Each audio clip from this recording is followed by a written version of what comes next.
Hello, everybody, and welcome to episode 231 of the Saturn Studs podcast. I'm Kurt, joined once again this week by my calm, cool, and collected co-hosts, Peter and Jake.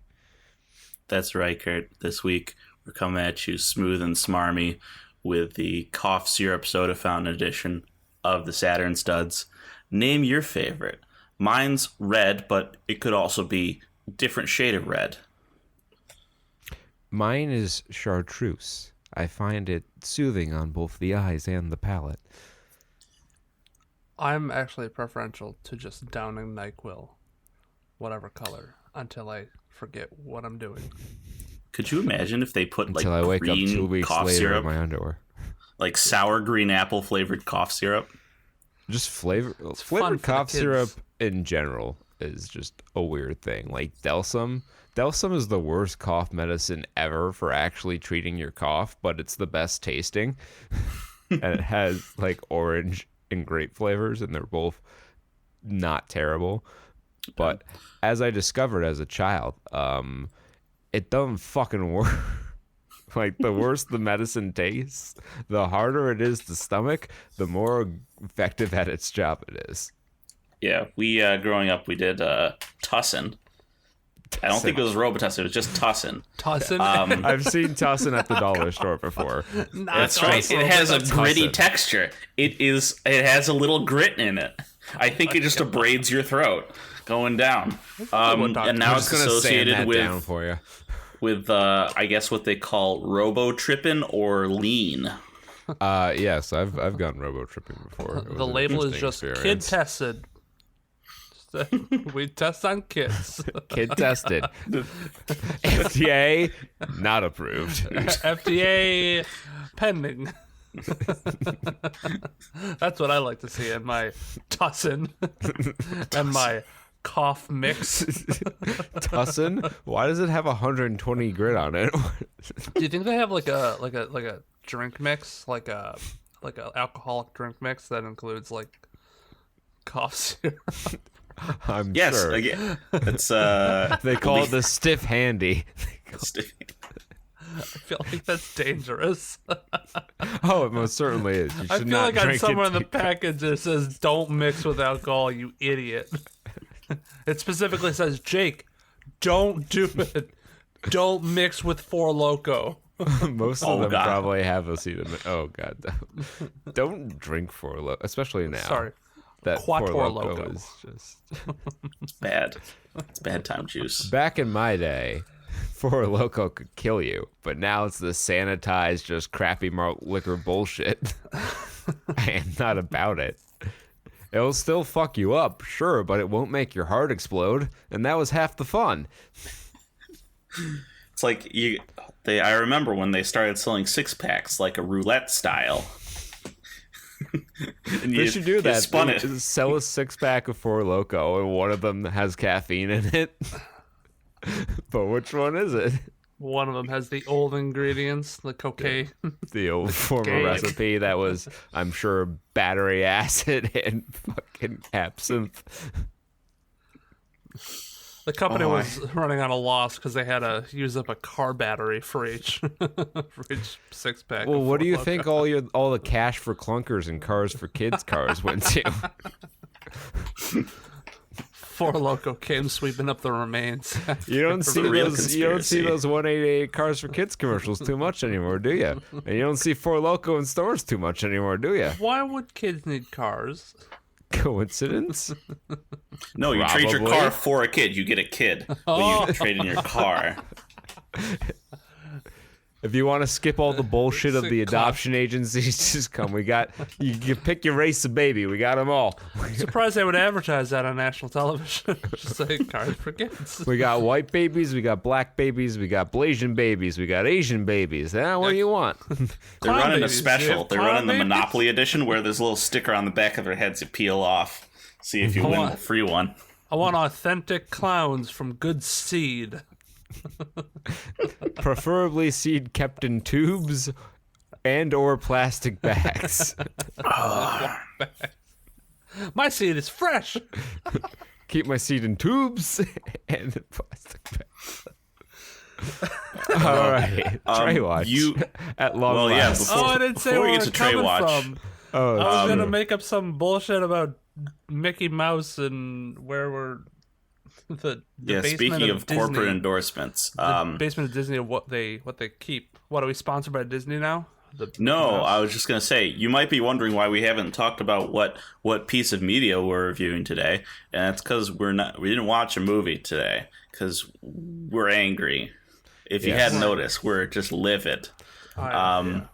Magic died, as you know, this week, with the announcement of Magic Cross the Walking Dead, the worst slash fiction in corporate fan fiction history, and we're gonna go review it.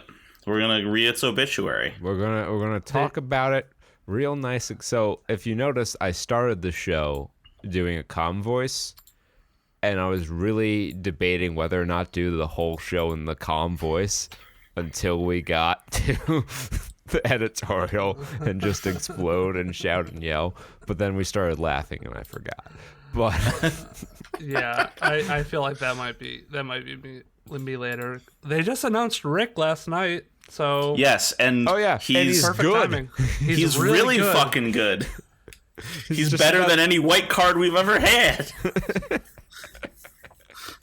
It's true. Crazy White's how good in that Commander now, happens. guys. Yeah. All right. So there's going to be a lot to talk about. So if you aren't interested in Magic, I'm sorry, but there's going to be a lot of that. That's probably going to be a pretty long segment. You might look at the show and see it's 3 hours and be like, what the hell are they on about? And then like the first 40 minutes is the usual stuff, and then the remaining 2 hours and 20 minutes is just ranting about that. Well, if you're the not airing interested of in Magic, what the grievances. fuck are you doing? Get interested in Magic. It's a good game. It makes your I mean, brain. now's Oh, yeah. not the time to get into it. Go- the You know old what's stuff. you know how this is. We're going down the hole here. Is that comingsoon.net on the front page? It says CS recommends Magic the Gathering Shadows over Innistrad. Oh, no. Like, oh no. Why would they recommend Shadows? That set was awful. Yup. That only adds to it. Because now Magic is pop culture, guys. All right, I gotta stop before I go. Yeah. Like that's even one toe in the pool, and we're gonna dive right in. It's just gonna be the whole show. Trey Watch. Trey Watch, the show where we watch the trailers. Yeah, it's spooky season, guys. So It is like all spooky these are season. all horror trailers. Can I say Or- You one know thing? what's the spookiest? That's not. The 1%. Don't think of this as racist, but is there like an influx of like spooky black movies? I don't yeah, know. because people saw that Get Out and Us made money, and so they're like, oh, that Blacks and horror. Black people will just see anything that stars black people in it. That's Like, I feel also really the bad saying same it, but, concept like- behind 70s blaxploitation films. Is this the 20s? We've entered into a new era of woke motivated blaxploitation. Woke blaxploitation. Woke spooky blaxploitation. I like it. So anyway, we're talking about The Spell, which is basically just misery with voodoo. Yes. That's it. That's it. Move on. 'Cause that's the entire thing. I'm like, this is just like in Misery. Oh my god, this is just like in Misery. Oh, this is just like in Misery. You know, when she does stuff to him, keeps him on the bed, prevents him from chasing the cops and getting the cop to notice him. Yeah. It's pretty beat for beat there. And there's just voodoo elements in it for flavor, I guess. That Louisiana flavor. I don't. It's sort of weird because like Now, is this like straight up voodoo doll voodoo? Like I saw this. I passed over the trailer. Gotta say, is this voodoo doll voodoo, or is this like nail a chicken to a signpost voodoo? More so than nail the chicken to the signpost. Yeah. Okay. I was gonna It be like, are seems- they gonna?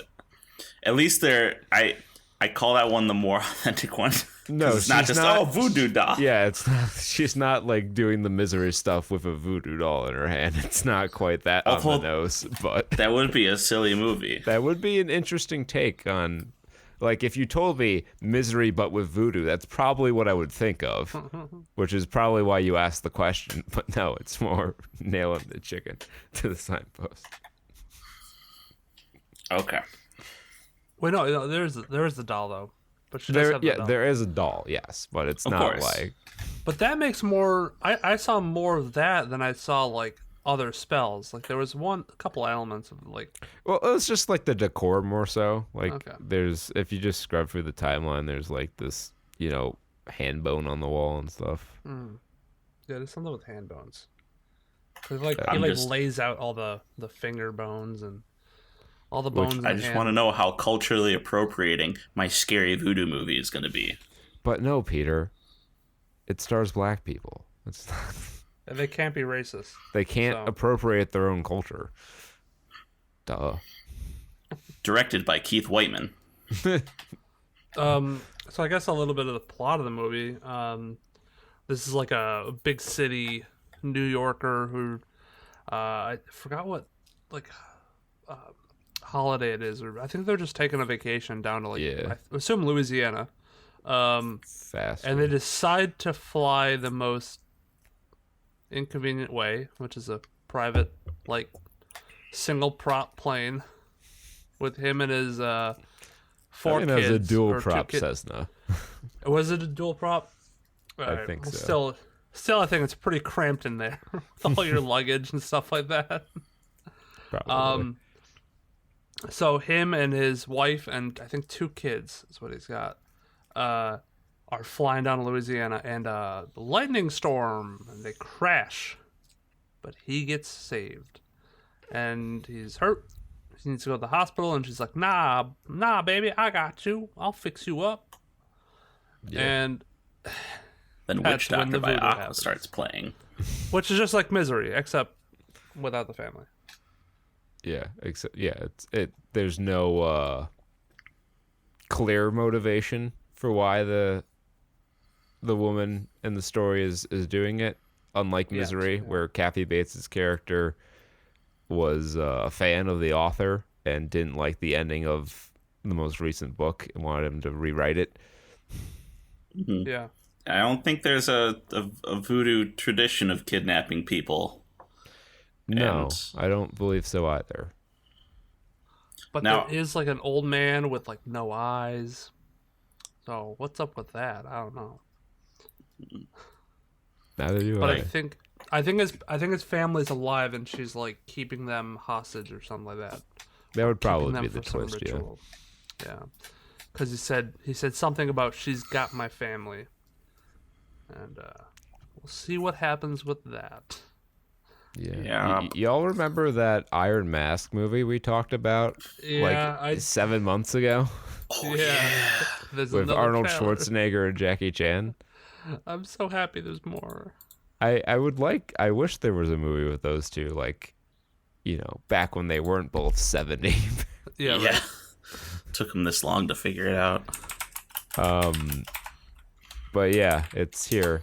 It stars Jackie Chan and Arnold Schwarzenegger, but from the trailer doesn't seem like the plot's going to involve their characters too terribly much. I have no idea. I still have Right. no idea what the plot is.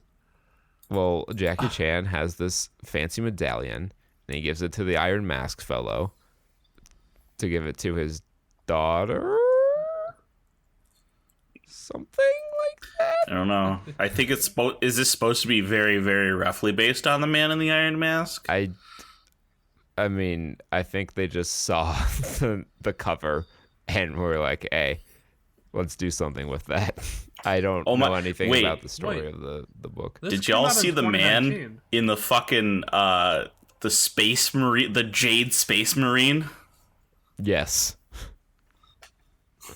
Oh, and I Like- guess witches are okay in China because this is another movie clearly aimed at the Chinese market to feature a witch I've noticed that there's a clear thing that they're in a lot of movies. They're like witch. They fly around in little flowy dragony things and they turn into animals, and that's what a witch is.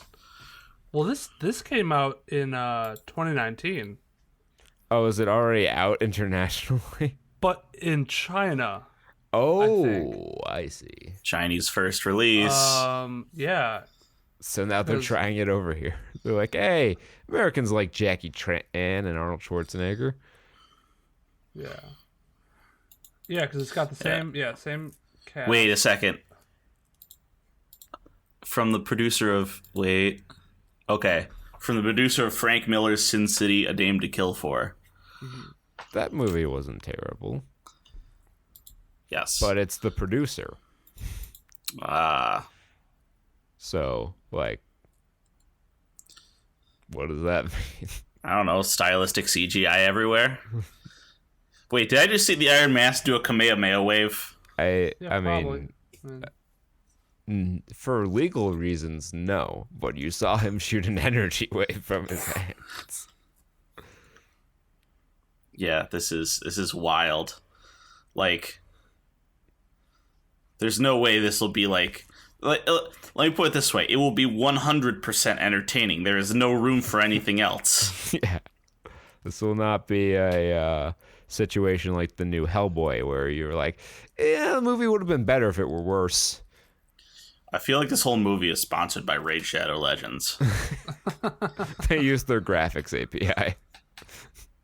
Yeah. Is it when you download the movie? Is it Arnold Schwarzenegger going in the fucking thumbnail? We can only hope. So this is also called VIY. I don't know how to pronounce that. VIY 2 Journey to China. Okay. Alrighty. We get the bootleg now. Thanks, Shift of Global Power Balance. Balance of Power, that's the one. Speaking of Schwarzeneggers, Echo Boomers. Okay, Oh. Boomer.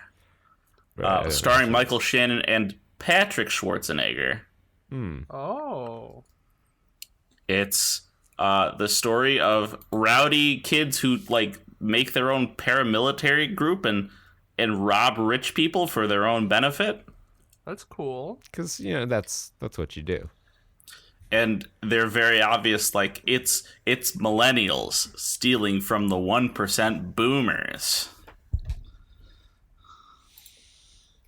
We're sending a message. I just clicked to a random point in the video, and they just aped from The Dark Knight. There's something on fire. They're sending a message. I got Like- masks on. It looks. They have trying a to guy figure in out a payday skull mask, Spanish skull mask, and he's a thief. Wow, I've never seen this before.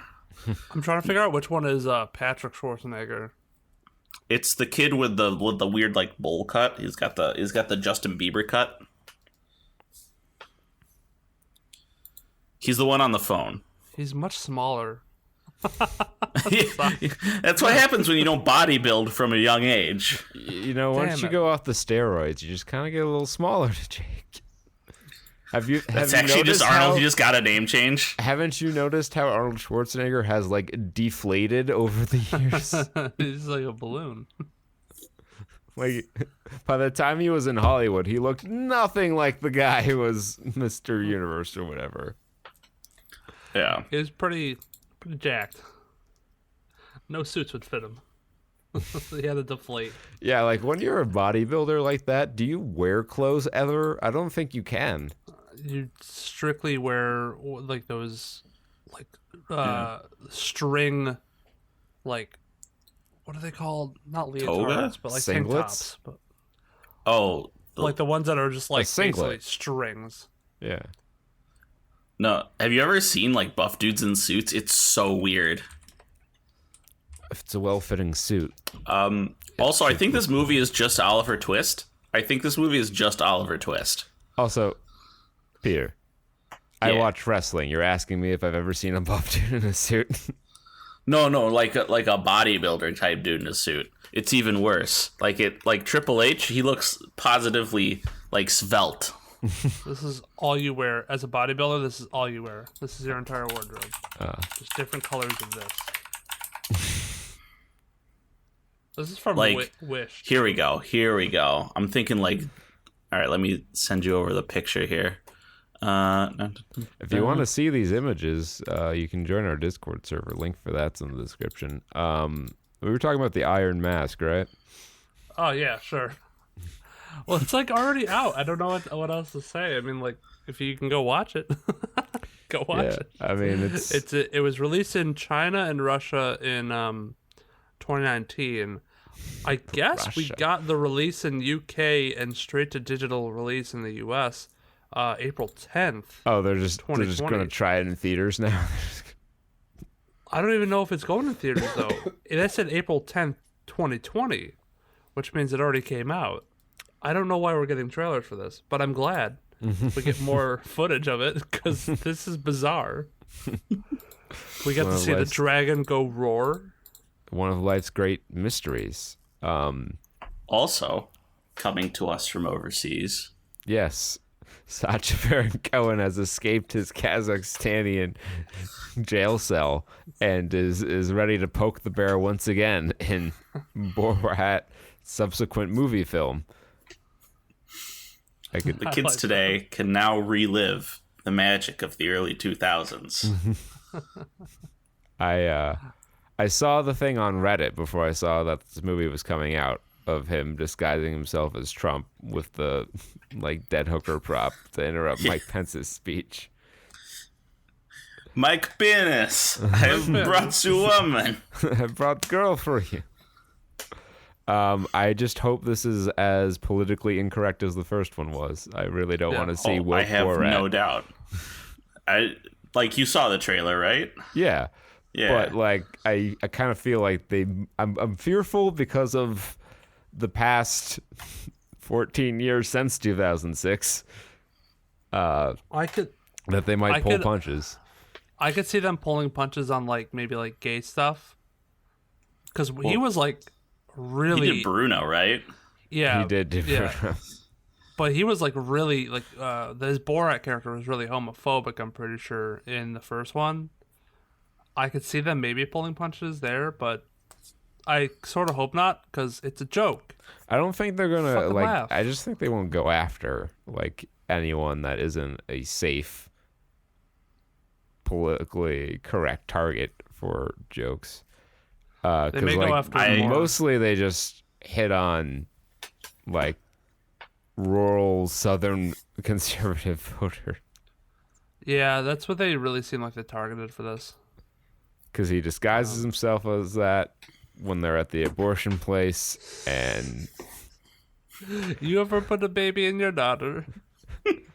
and he's with there, and he asks, who's the bigger threat to the country, the virus or the Democrats? I want one scene where he's at like an actual fucking riot. I want to see it go. I want him to go to the remember I don't know if it's still up. The chop zone, whatever the fuck, the autonomous zone. Yeah. Oh yeah, in Seattle. Chaz Chop. Yeah. Chaz. No, it's gone. It's been down for a while. It's been down. Okay.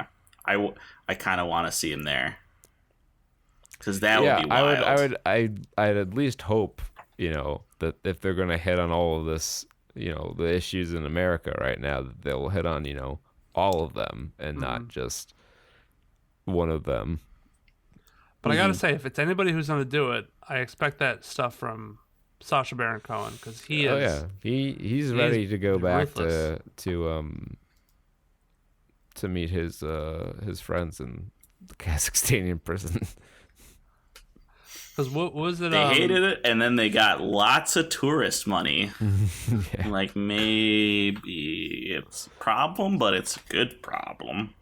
He had that other show where he Who is America? yeah.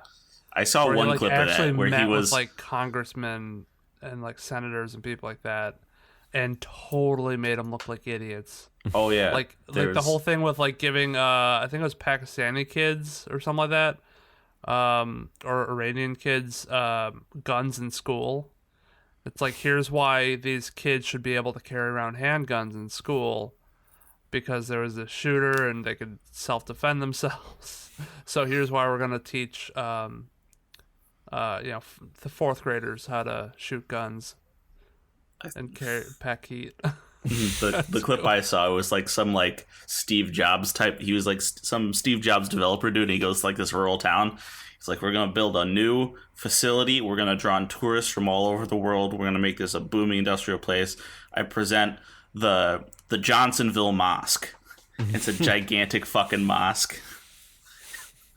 And then he's just like trying to pitch it as if he doesn't realize that they're not for it. It's like, I realize that none of you are racist. I wouldn't assume that. And the guy in the back's like, yeah, I'm racist. That's so funny. He just fucking says it. Hey, you know what? Good on you. You own it.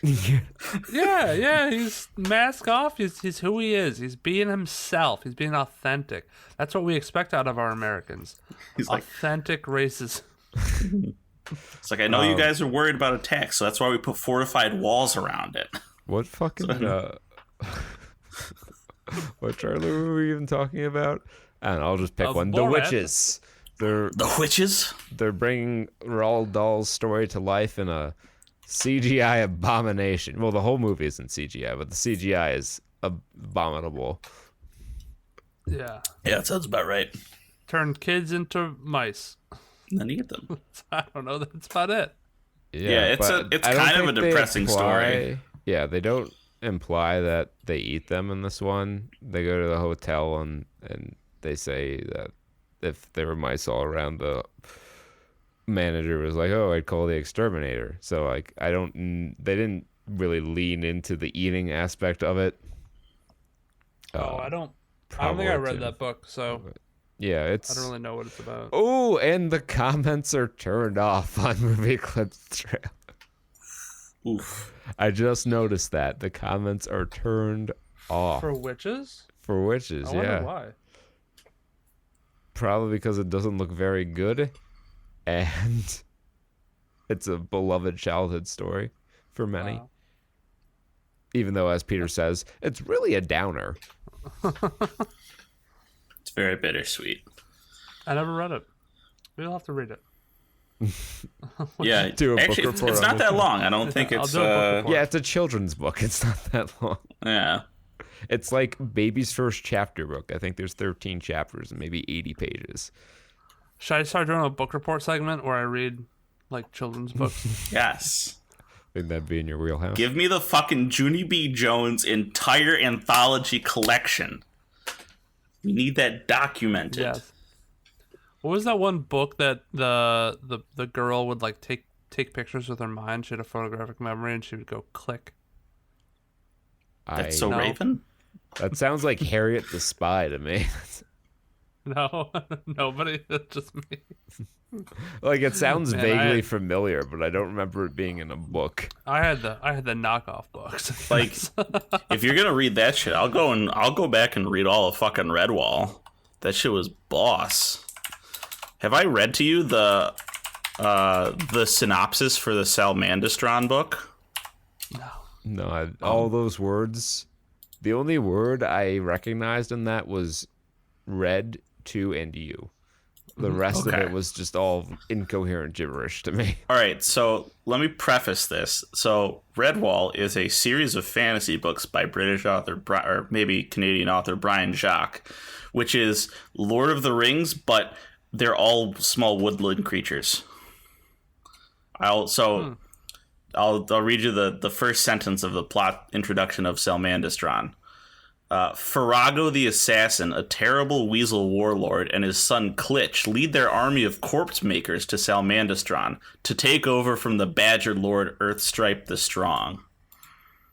It's a great fucking series. Badger Lord? Yes, because Salmandastron is a giant dormant volcano where the Badgers are giant, like, berserker Vikings. Of course, Jake. Don't you know what Salmandastron is? Of course. And you get a vision quest when you're a badger in the world, and you're like, I have to go to the mountain. And you go there and you meet like one of the badger lords, and he has an army of rabbits serving underneath him. You need to they're all caricatures of like British army officers, where they punch each other and they just fucking eat everything. It's a whole thing. There's gorilla shrews. By gorilla, I mean fucking secret agent. Like we'll go and do a sabotage like French Resistance style. We need to cut all of Peter's bit, because if Wizards of the Coast listens to this and figures out about this, they'll make these magic cards. If we get fucking Redwall Martin the Warrior, I'll be fine. That'll be the one I buy. Cross Redwall, Badger Lord. Here's your mechanically unique Badger Lord. It wins you the game. You play it, you win. Roll the die. If the die comes up 1, 2, 3, 4, 5, or 6, you win the game. It's on chance. It's chance based. I want to see what the page count for that book was. Oh, it doesn't say. It's like 300 pages. Like it's a pretty fucking, they're all pretty fucking thick books. Sounds good to me. And there's like 20 of them. Oh, it's a lot. Thick book. Thick books. So I don't know if this came up before. The trailer name sounds familiar, but I don't remember watching it. So the next one in our 2020s horror blaxploitation movie saga, we have Kindred. Not to be confused with the champion from League of Legends, Kindred. It's about a woman who gets pregnant with some guy. I want to say they're in the UK somewhere. And she wants to have a new start. And her and the boyfriend want to have a new start. So they want to leave this like mansion sort of thing, this estate that I guess his family owns, and go to Australia and have the baby, have a new start, live. And the mother does not agree. And I think they make her have a miscarriage or something like that, and they make her sick, and they try to keep her there and take care of her. And she's like having these psychotic episodes. All right, that bit sounds familiar. But yeah, the rest of it does not ring many bells to me. What, the going to Australia stuff? Yeah. Or the forcing a miscarriage? Okay. Oh, yeah. Yes. I feel like that might be a trope for another type of movie, maybe like making them sick and trying to keep them there and making them think that they're psychotic. I feel like that sounds familiar. Maybe has been done before, but I could be wrong. I'm sure it's been done before. Hollywood's out of ideas, as evidenced by the fact that they're making a remake or sequel to The Craft Legacy. I'm not sure what this is. This looks like the Disney Channel produced version of the 1996 cult classic The Craft.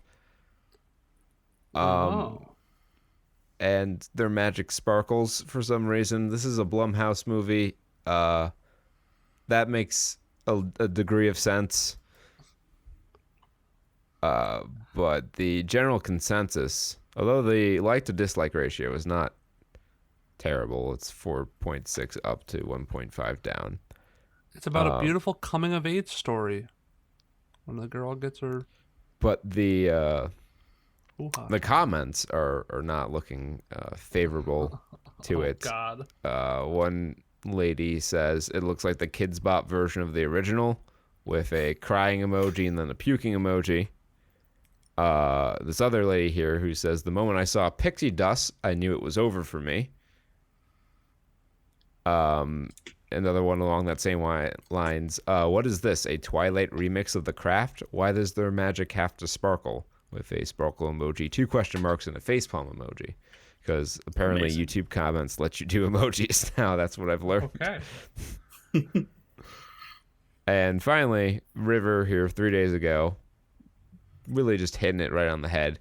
I'll take sequels nobody wanted nor asked for 200, Alex. Yeah, seriously.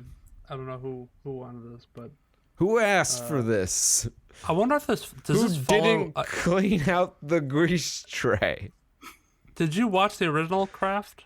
I've never watched the whole thing, but Okay. I know the premise. I didn't know if this followed a similar plot or something like that.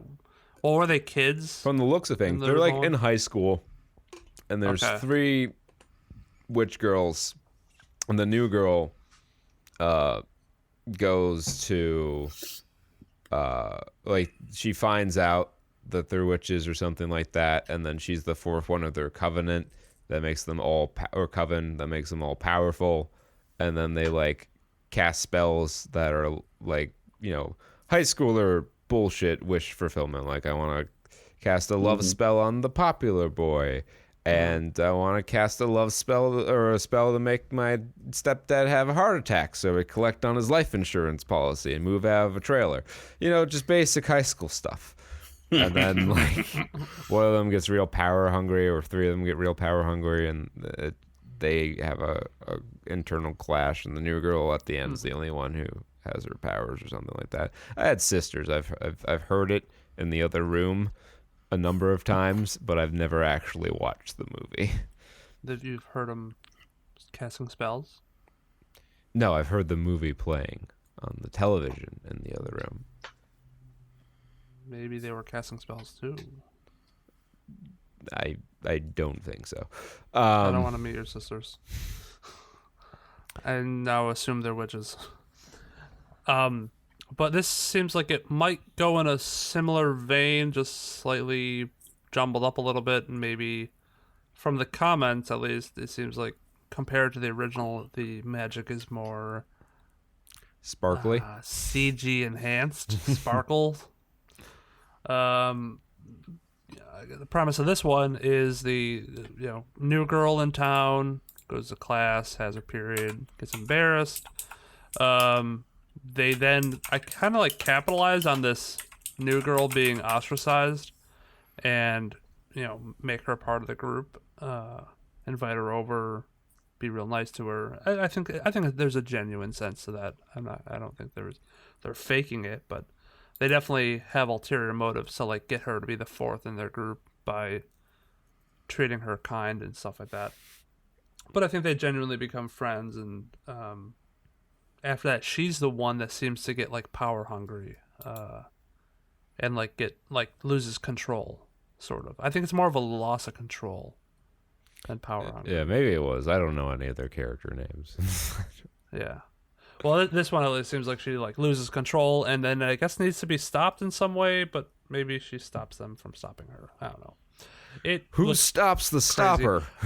They put sparkles on their eyes to make instead of makeup because Jeffree Star got nothing on them. Dear. I think that's. Oh no, I'm sorry. There's one more trailer. Minari, starring the relevant this week Stephen Yeun, Yeah. or Yoon rather. And it's a movie about American dream of the Korean man. Hell yeah. And it looks like it's going to be one of those movies that's really, really sad until the end, where they do well. And, and it's really trying hard to win that Oscar. Yep. Yeah, I think so. Definitely with the like Parasite did last year. We're in the cut. People speaking Korean can win. That's what they Let's just learned. make it more American. The machine learning program that studios have to generate movie scripts with the best chance of winning Best Picture has added Korean speech into its. I actually can't wait till 2052 when we just have auto director and they just every week just make a movie. From Auto Director Update 2016. That's Yeah. a terrible update. That bricked cinematography. What is this, the black and white patch? Damn it. Oh, I can't wait That's for the amazing. future. There's gonna be algorithms everywhere. So yeah, this does seem like it would be a sad movie. Family moves into rural town. They buy like a plot of land and a trailer. Live in kind of this podunk trailer and try to make it big by farming. And I think, struggles along the way, but I think he finds help, and they join a church and they join a community. So maybe there's some feel good parts to it. I don't know. Oh, I'm sure it's going to be one of those where they break you down and then they build you back up. The trailer said I'm going to be sad, so I'm going to be sad. Yeah, I did kind of just lift that right from the trailer. The pull quote in the trailer is it'll break your heart into pieces and then put it back together stronger than before. Yeah. That is a literal pull quote.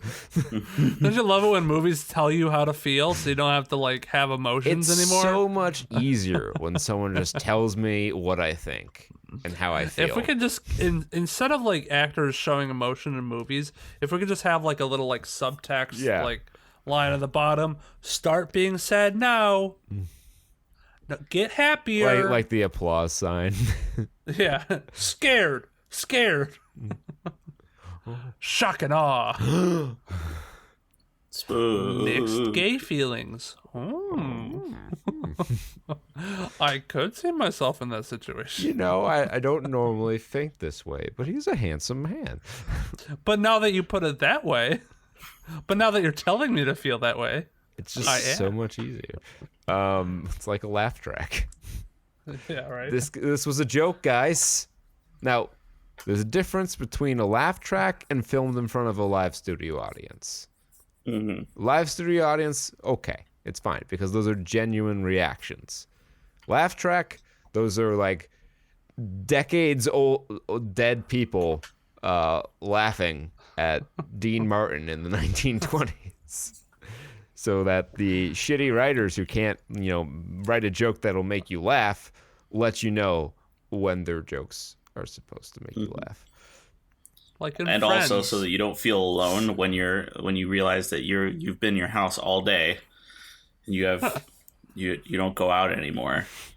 That was originally what it was. They were like one of the original reasons for Laugh Track was like people are gonna watch like humor in their own houses by themselves, like, and they're gonna laugh and then they're just gonna laugh alone in their empty room and cry. We got to replicate the comedy club. Fucking pipe in the fucking ghost laughs. Ghost laughs. Ghost laughs. I like to imagine that the Ghostbusters just roll up to a comedy club. They just slide a trap in. And everyone's laughing. That's what makes the Friends laugh track so effective, is because those jokes actually killed those people. So those laughs are trapped in the show Friends. It's their final resting place. Yeah.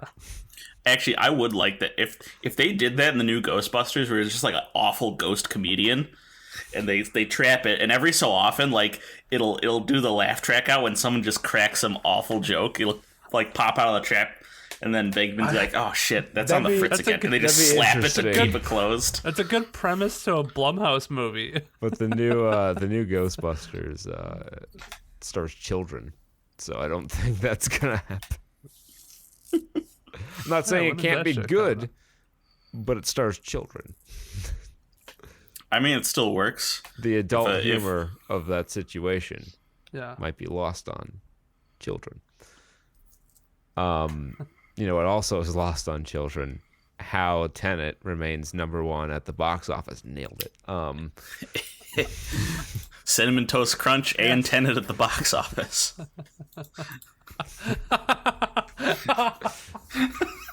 Do you know why kids love the taste of cinnamon toast? Do you know why kids like the critics like the taste of Christopher Nolan? That joke hit different because I forgot those fucking commercials, dude. I don't like. It's the swirl. I think I just rolled a nat 20 on Jake. Yeah, that hit a different spot in my soul. I remember the one where they had like the Sherlock Holmes ripoff, and they're like, "Can you see why kids like the taste of Cinnamon Toast Crunch?" And then he's like, you got the magnifying glass on the swirl, and it's like, it's the swirl, the cinnamon swirl. Oh yeah. Don't you know it's the cinnamon swirl? Y'all remember fucking Cookie Crisp? Cookie Crisp was the worst fucking cereal that's ever existed. It was a pretty sad cereal until it got transition surgery and became Crave. Crave is just fucking candy that you eat for breakfast. So good. It's how you get a gut. You eat Crave every morning. Tenet, anyway, $3.4 million. Audiences were not craving the New Mutants as it dropped another 35.7%, down to a paltry $1.17 million take on the weekend. Good enough for second place, though. Unhinged, against all odds in its 7th week, raking in $967,000, down 24.5%, but up a spot from last week, edging out Empire Strikes Back, which brought in 908. Oh, the lifeguard one, yeah, Jesus. Oh, it's got tan lines. Oh, bro, from California, bro. Bro. I know. Wait, $908,000 for the movie that is available to watch for however much a month of Disney Plus costs. By all means, go see it in theaters. Infidel dropped 2 spots from 3rd to 5th, down 45%, $761,000. Broken Hearts Gallery down 37.5 into $501,000. And then we had a bunch of movies that opened to round out the top 10 here, to, I don't know, can you call any amount of money a theater generates a disappointing opening in these times? Yeah, right. They're on the board. But Shortcut opened in 7th with $279,000 in 725 theaters. Is a horror movie. A mysterious creature terrorizes 5 teenage friends after their bus takes a shortcut on a desolated road in the wild. I bet you've never heard of a movie anything like that before. Last Shift brought in $246,000 in 871 theaters. I like the description of Last Shift.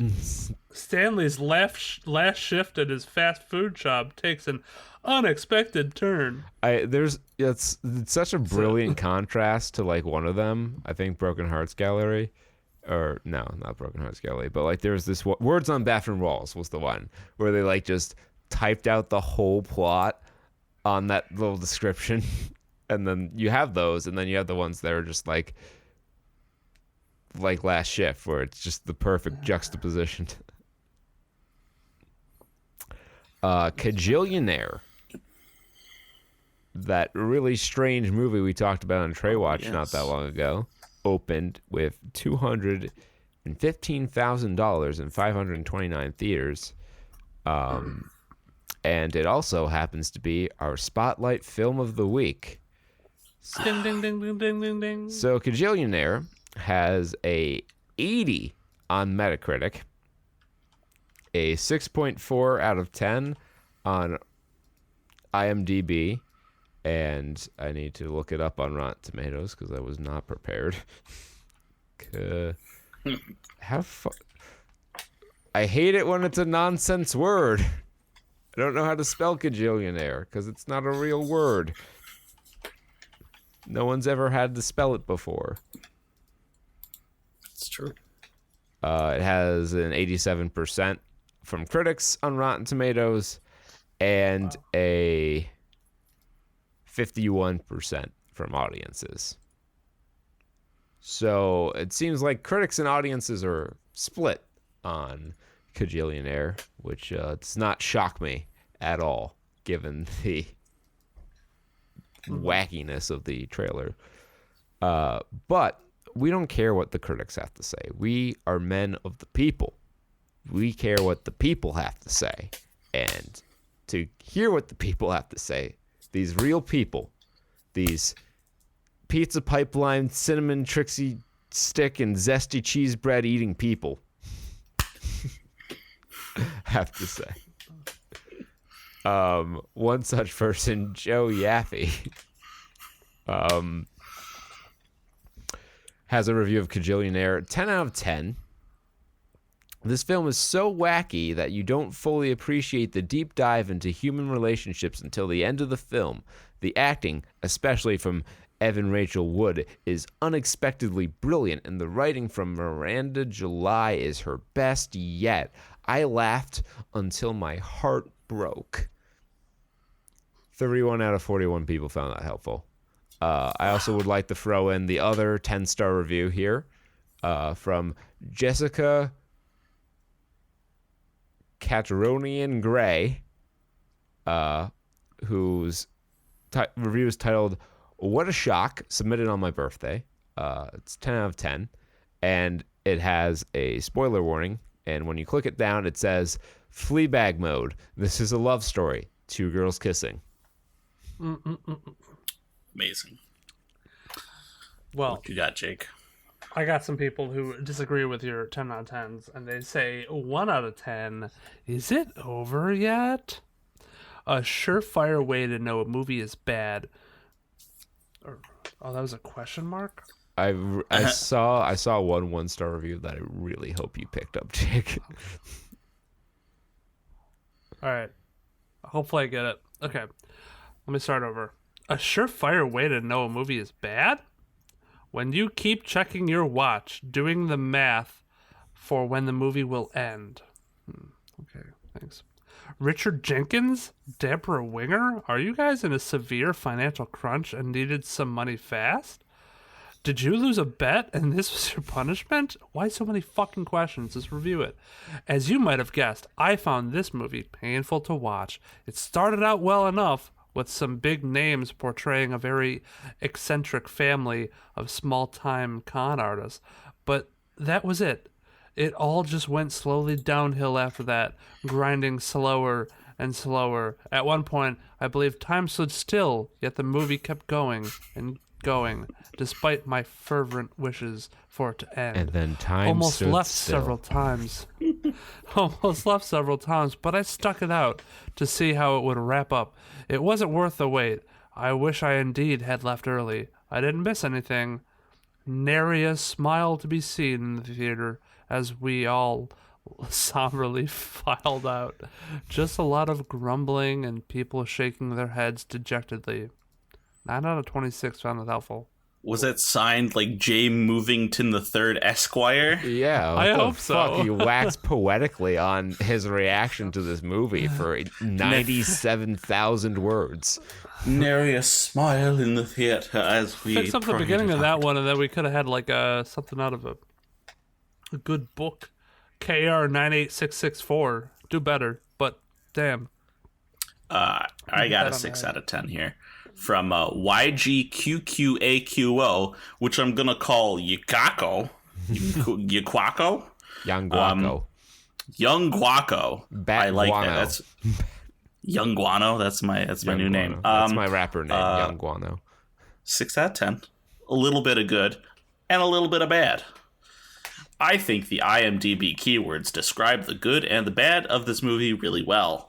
By the way, those hopeful for some female skin will be disappointed despite the sexual content rating. Sex? Yeah, sure.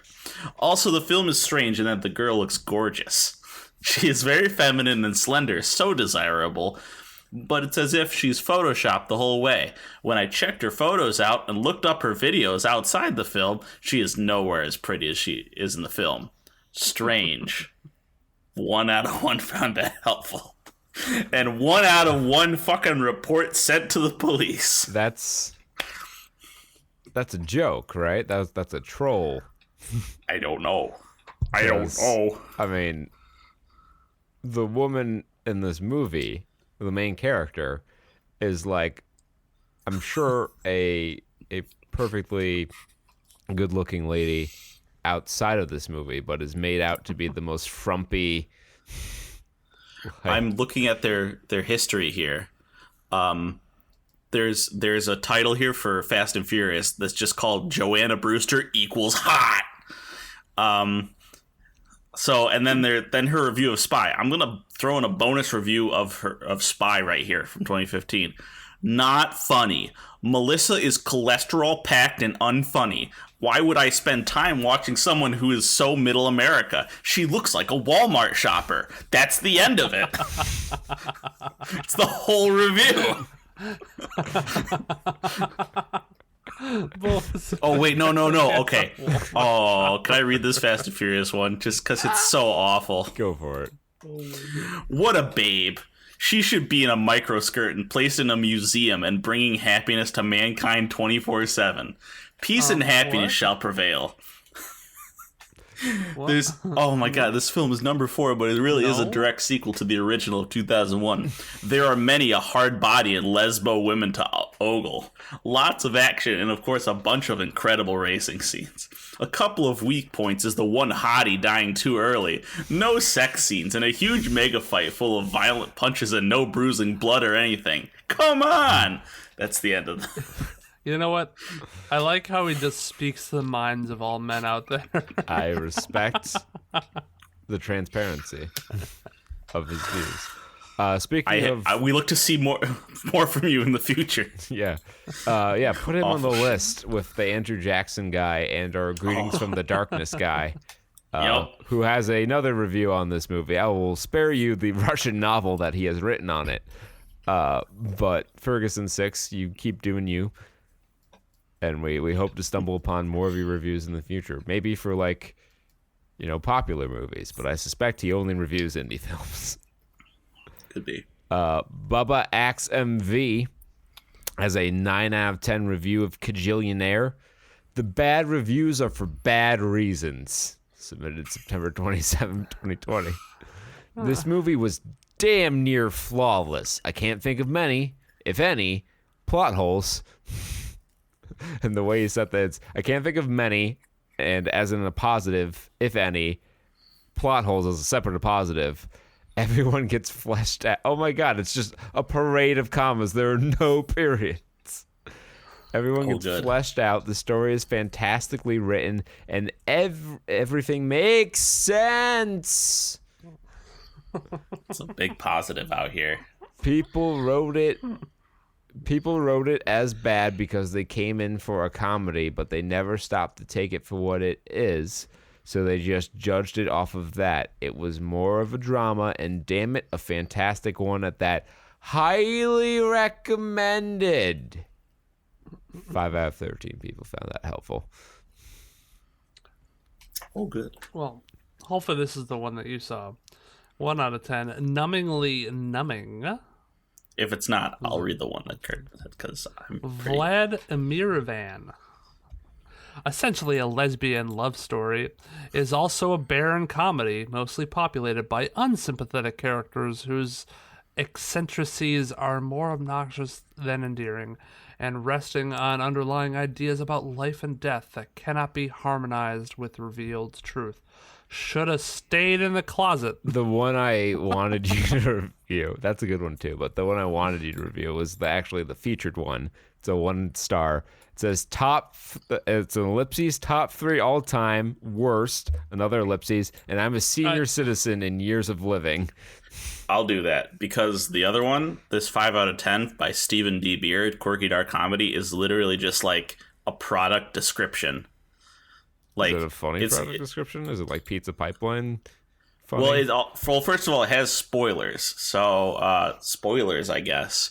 I Saw Kajillionaire, starring Evan Rachel Wood, Westworld TV, Across the Universe, Richard Jenkins Kong, Skull Island, Step Brothers, Deborah Winger, The Ranch, Wonder Woman, and Gina Rodriguez, Deepwater Horizon, Jane the Virgin. This is a dark comedy that some people may like and others may not. I'm sad to say.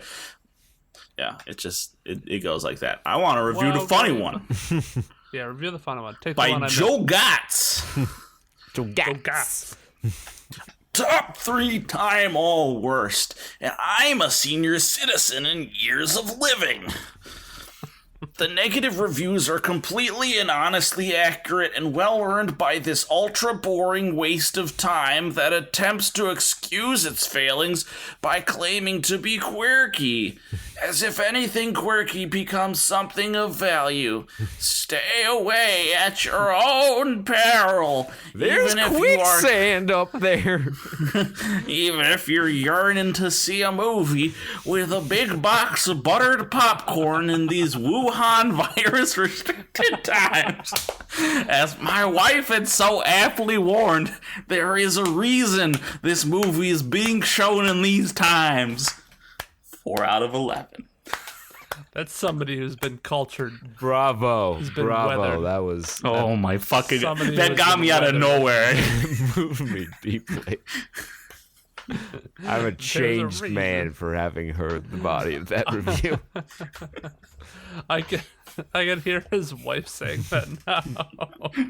There's a reason. Ooh, 4:30 on a Tuesday? There's probably a reason it's being shown this time. Oh my god. Wuhan virus. Coupled by fucking Peter slipping into his old prospector voice. That just Yearning. Gus Chickens. I remember when we would go to the movie theaters for a dime. Just to get out of the heat. I'm pretty sure I've heard that from my grandpa more than once. just to get out of the heat.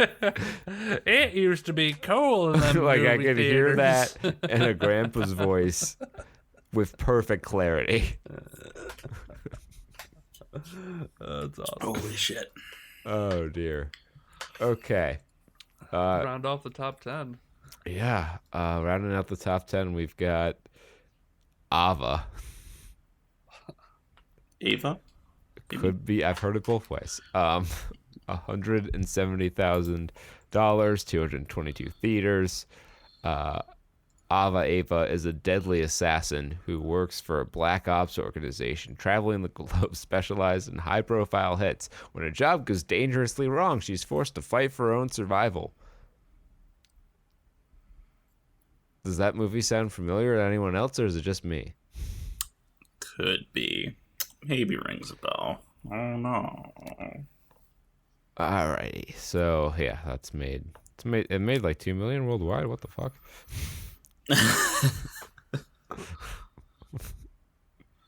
In 1 week? What?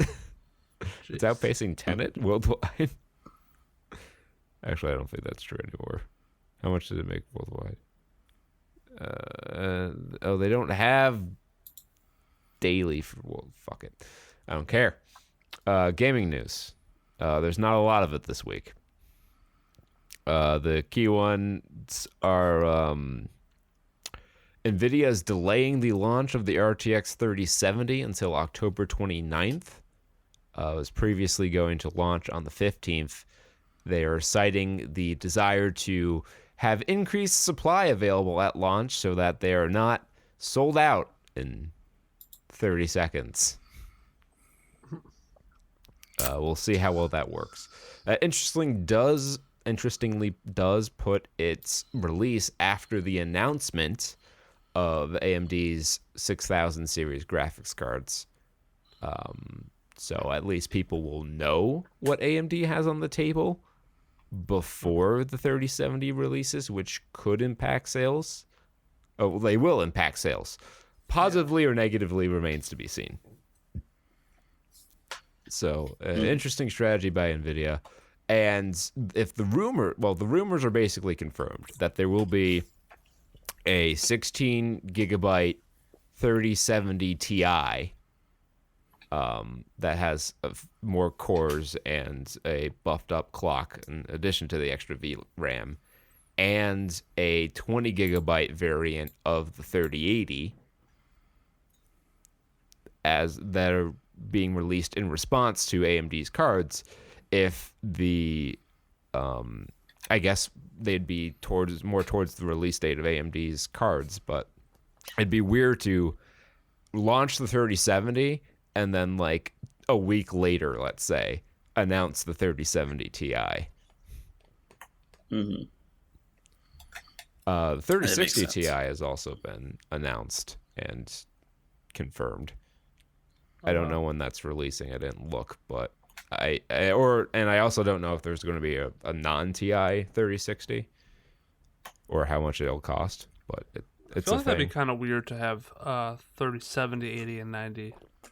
So have 4 different models. It seems like quite a bit. Well, But the who knows? Maybe it's like an ultra budget one. 3090 is like supposedly a Titan class card. So like it's getting confusing to know what all the fucking Titans are, because they had the Titan and then the Titan Black and then the Titan X and then the Titan XP and the Titan V. Clash of the Titans, Titan AE. Like, there's Titan AE. Attack on Titan. Yeah. So it just got confusing. So like we'll call it the 30 fucking 90. Fall Guys season 2 is coming. Hey.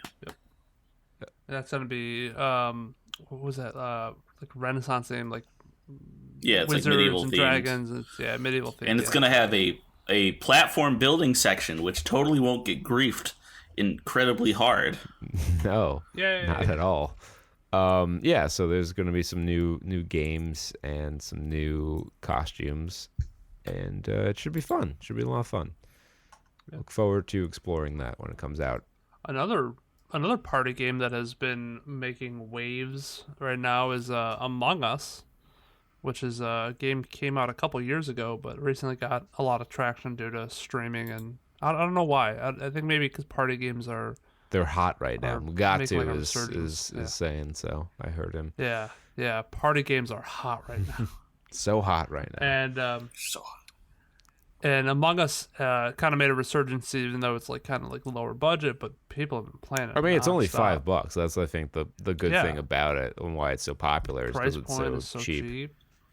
And it's simplistic too. It's like it's a simple like tabletop game style thing that's cheap, and you can play with your friends that you can't see because of an unknown virus of unspecified origin. The Wuhan virus restricted times. Yeah, but it's pretty cool. I've played it with a couple friends. I think we had a group of 9, so it's definitely better with like people who you know and like getting a big group together. So. I haven't. Diane has it, so if we can pressure Peter into it, and then some other people that we know. I mean, I may have gotten it way early. Remember when my face was my face? Oh yeah. I think that was part of Swell it. up I to think a it just kind of kumquat. caught on as a side effect. I never got tested though, so I don't know. I'm gonna assume I don't. Oh no, we're talking about Among Us, not COVID. Oh, I haven't had Wait, COVID. do you think you're? Jake hasn't had COVID. Do you think you're? Diane is the only one in that sentence who had COVID. is that one of the things it does? It fucks up your ears, Wait, so you don't pay attention to the conversation. Wait, do you think? Wait, could like swelling of your face have been a symptom of COVID? No, I just had I have other shit in my body okay. that's fucked up. So when I get sick, it just causes a domino chain reaction, and my entire life goes to So you pieces. just don't know what's happening. Doctors are stunned. 4 out of 5 doctors Took me a don't while to recommend piece doing it what Peter together. So when you talked about your face, I'm like, that wasn't that long ago. Like, I mean, why would you? And what does that have to do with you buying Among Us? I thought the same thing. I'm like, Spontaneous, Did you buy it? spontaneous infection. Are you the From buying Among imposter? were you confused and you were you drugged I don't up know. on Peter's cough face looking medicine kind of and sus. big red, big swollen red, kind of sus. I can't vent. I'm stuck. Borderlands is getting a new mode called Gun Game, and apparently it's like a completely new game, is what I'm told. I don't know much else about it because I didn't read the article on my phone this morning, and I don't have it in front of me now. Rip off the Black Ops or Modern Warfare gun game, where you get new guns. Well, that's a Counter-Strike thing. No, It was in those games, It's but a Call of Counter-Strike Duty came ripoff. first. Call of Duty made it. Don't make me go high pitched squeak voice and say something about your mother. You might. And I'll threaten to ban your account because my dad works at Nintendogs. GOG will. My dad helped co-develop Nintendogs. He's the most Watch out. powerful man in the industry. That game made the millions. He has pull with everyone. They're all waiting for his next game to follow up Nintendo. He's had writer's block ever since Nintendogs and his anticipated sequel, Nintendogs 2. More dogs. More. Fuck that copycat guy who made Nintendo Cats. Pretty sure it was the same studio.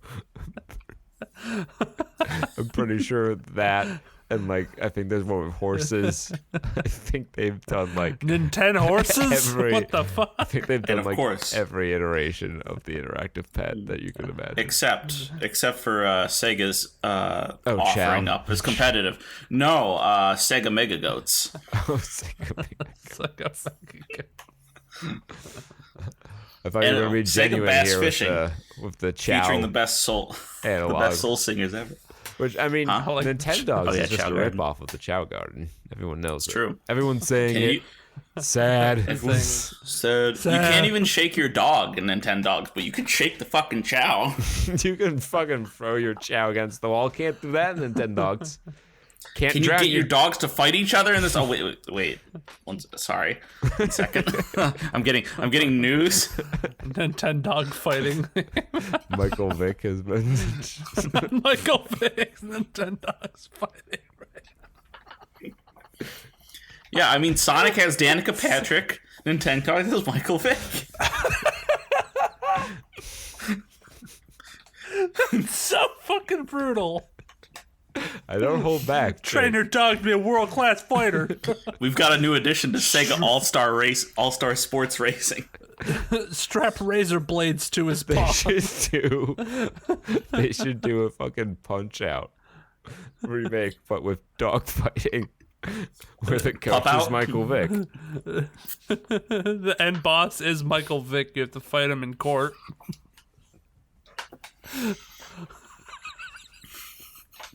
Goal is to slap him with 120 hours of community service. You just get And slap time his wrist served. over and over again. Slap on the wrist. Slap on the wrist. Slap on the wrist.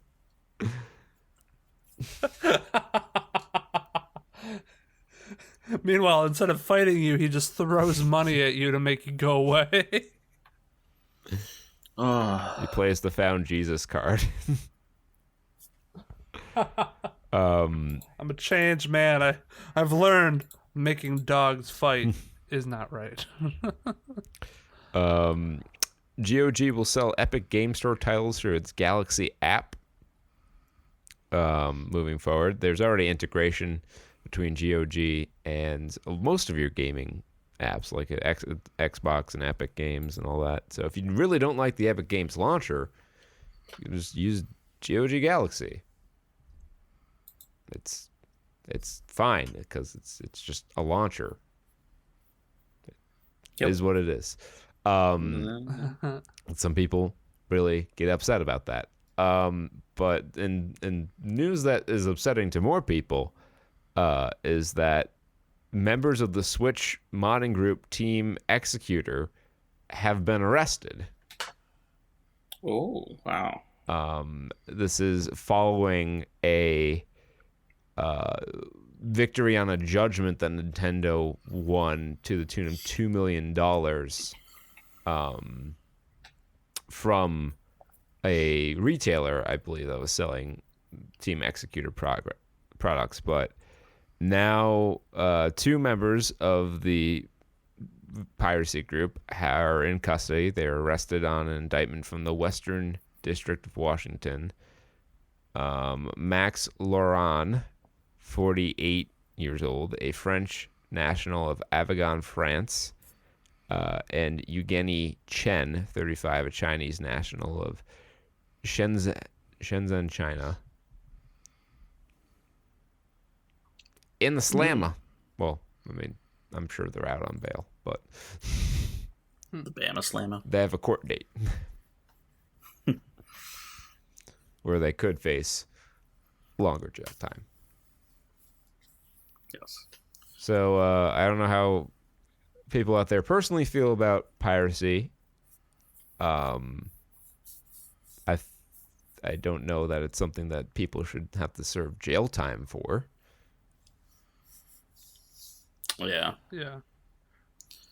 And It's like they're and in this case, they're just modding the software. They're enabling piracy, but they are not directly themselves committing piracy. right. I don't know. It's like giving a bank robber the bag to put the money in. Yeah. Plausible deniability, I guess, would be the play here. Yeah, I mean, like, Or they it are- kind of, I mean, yeah, it is, but, you know, it's Or they're an accessory. Maybe they would be charged as an like accessory to piracy. Is that Yeah. is that even a charge in the U.S. Penal Code? I don't know. I don't even know. You've I been don't charged even know with how to being do a it. hook hand or a peg leg. You are an accessory to piracy. Jesus Christ. All parrots in the United States will be arrested as accessories to piracy. Get them out of here. I am here. I'm on the platform of the real plague in America.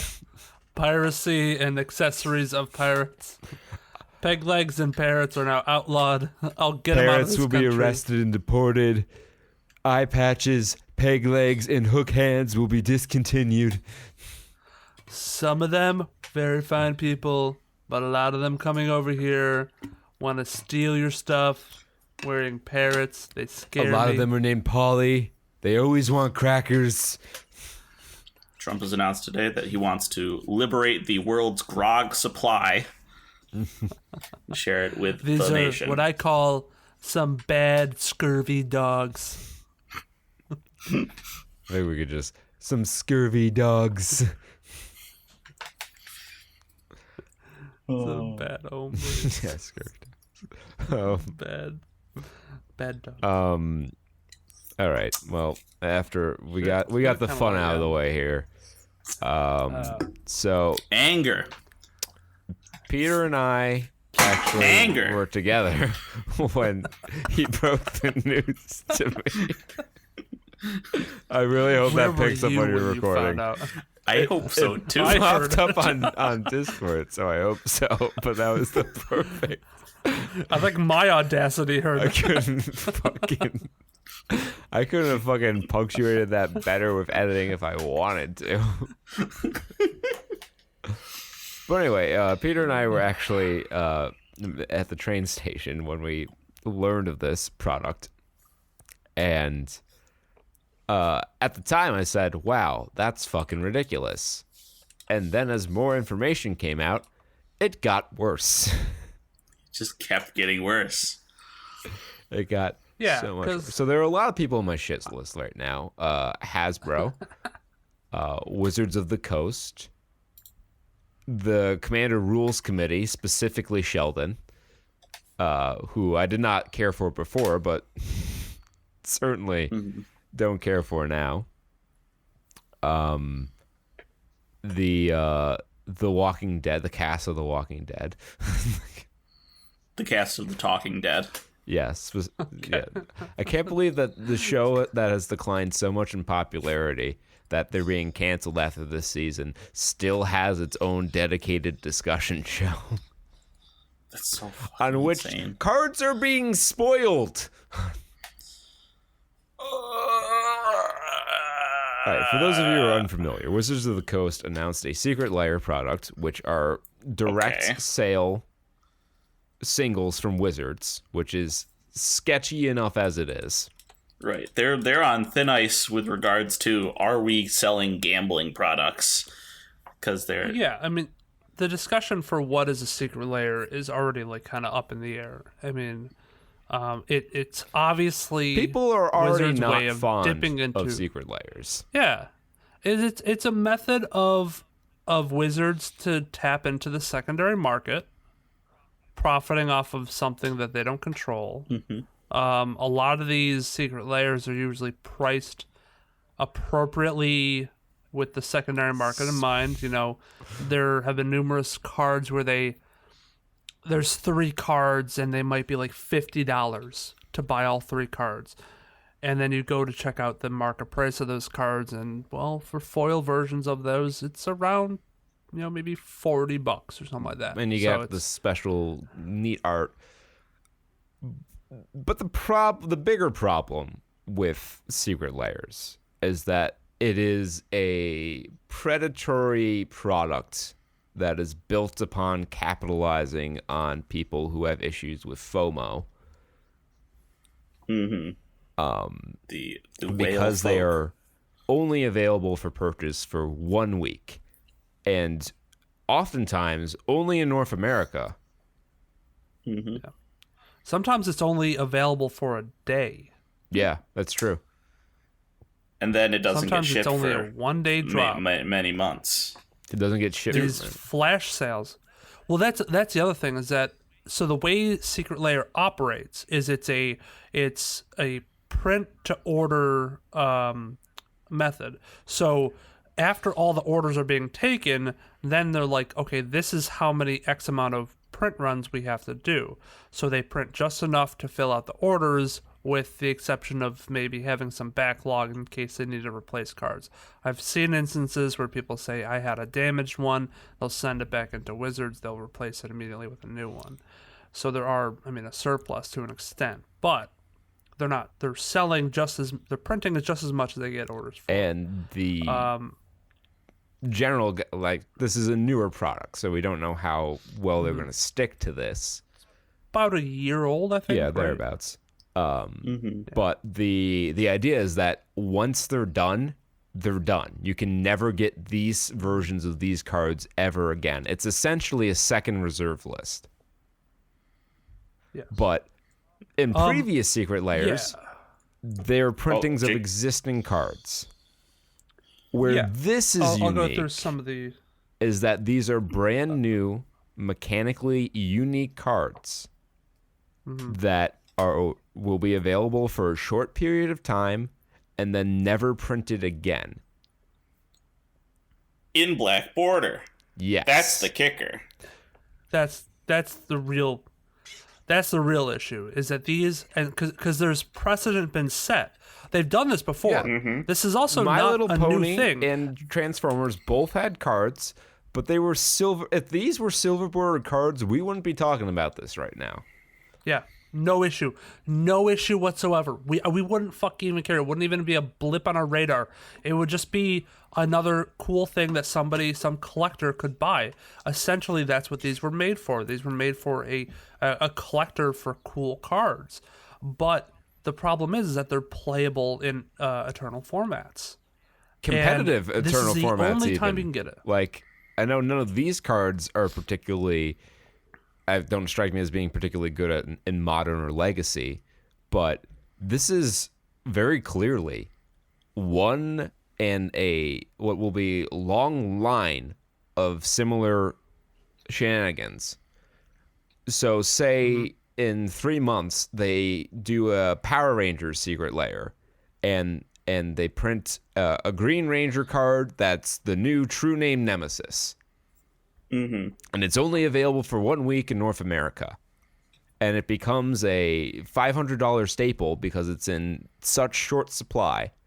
And then, caving to pressure sometime down the road, Wizards prints a Magic version of the card with the same mechanics.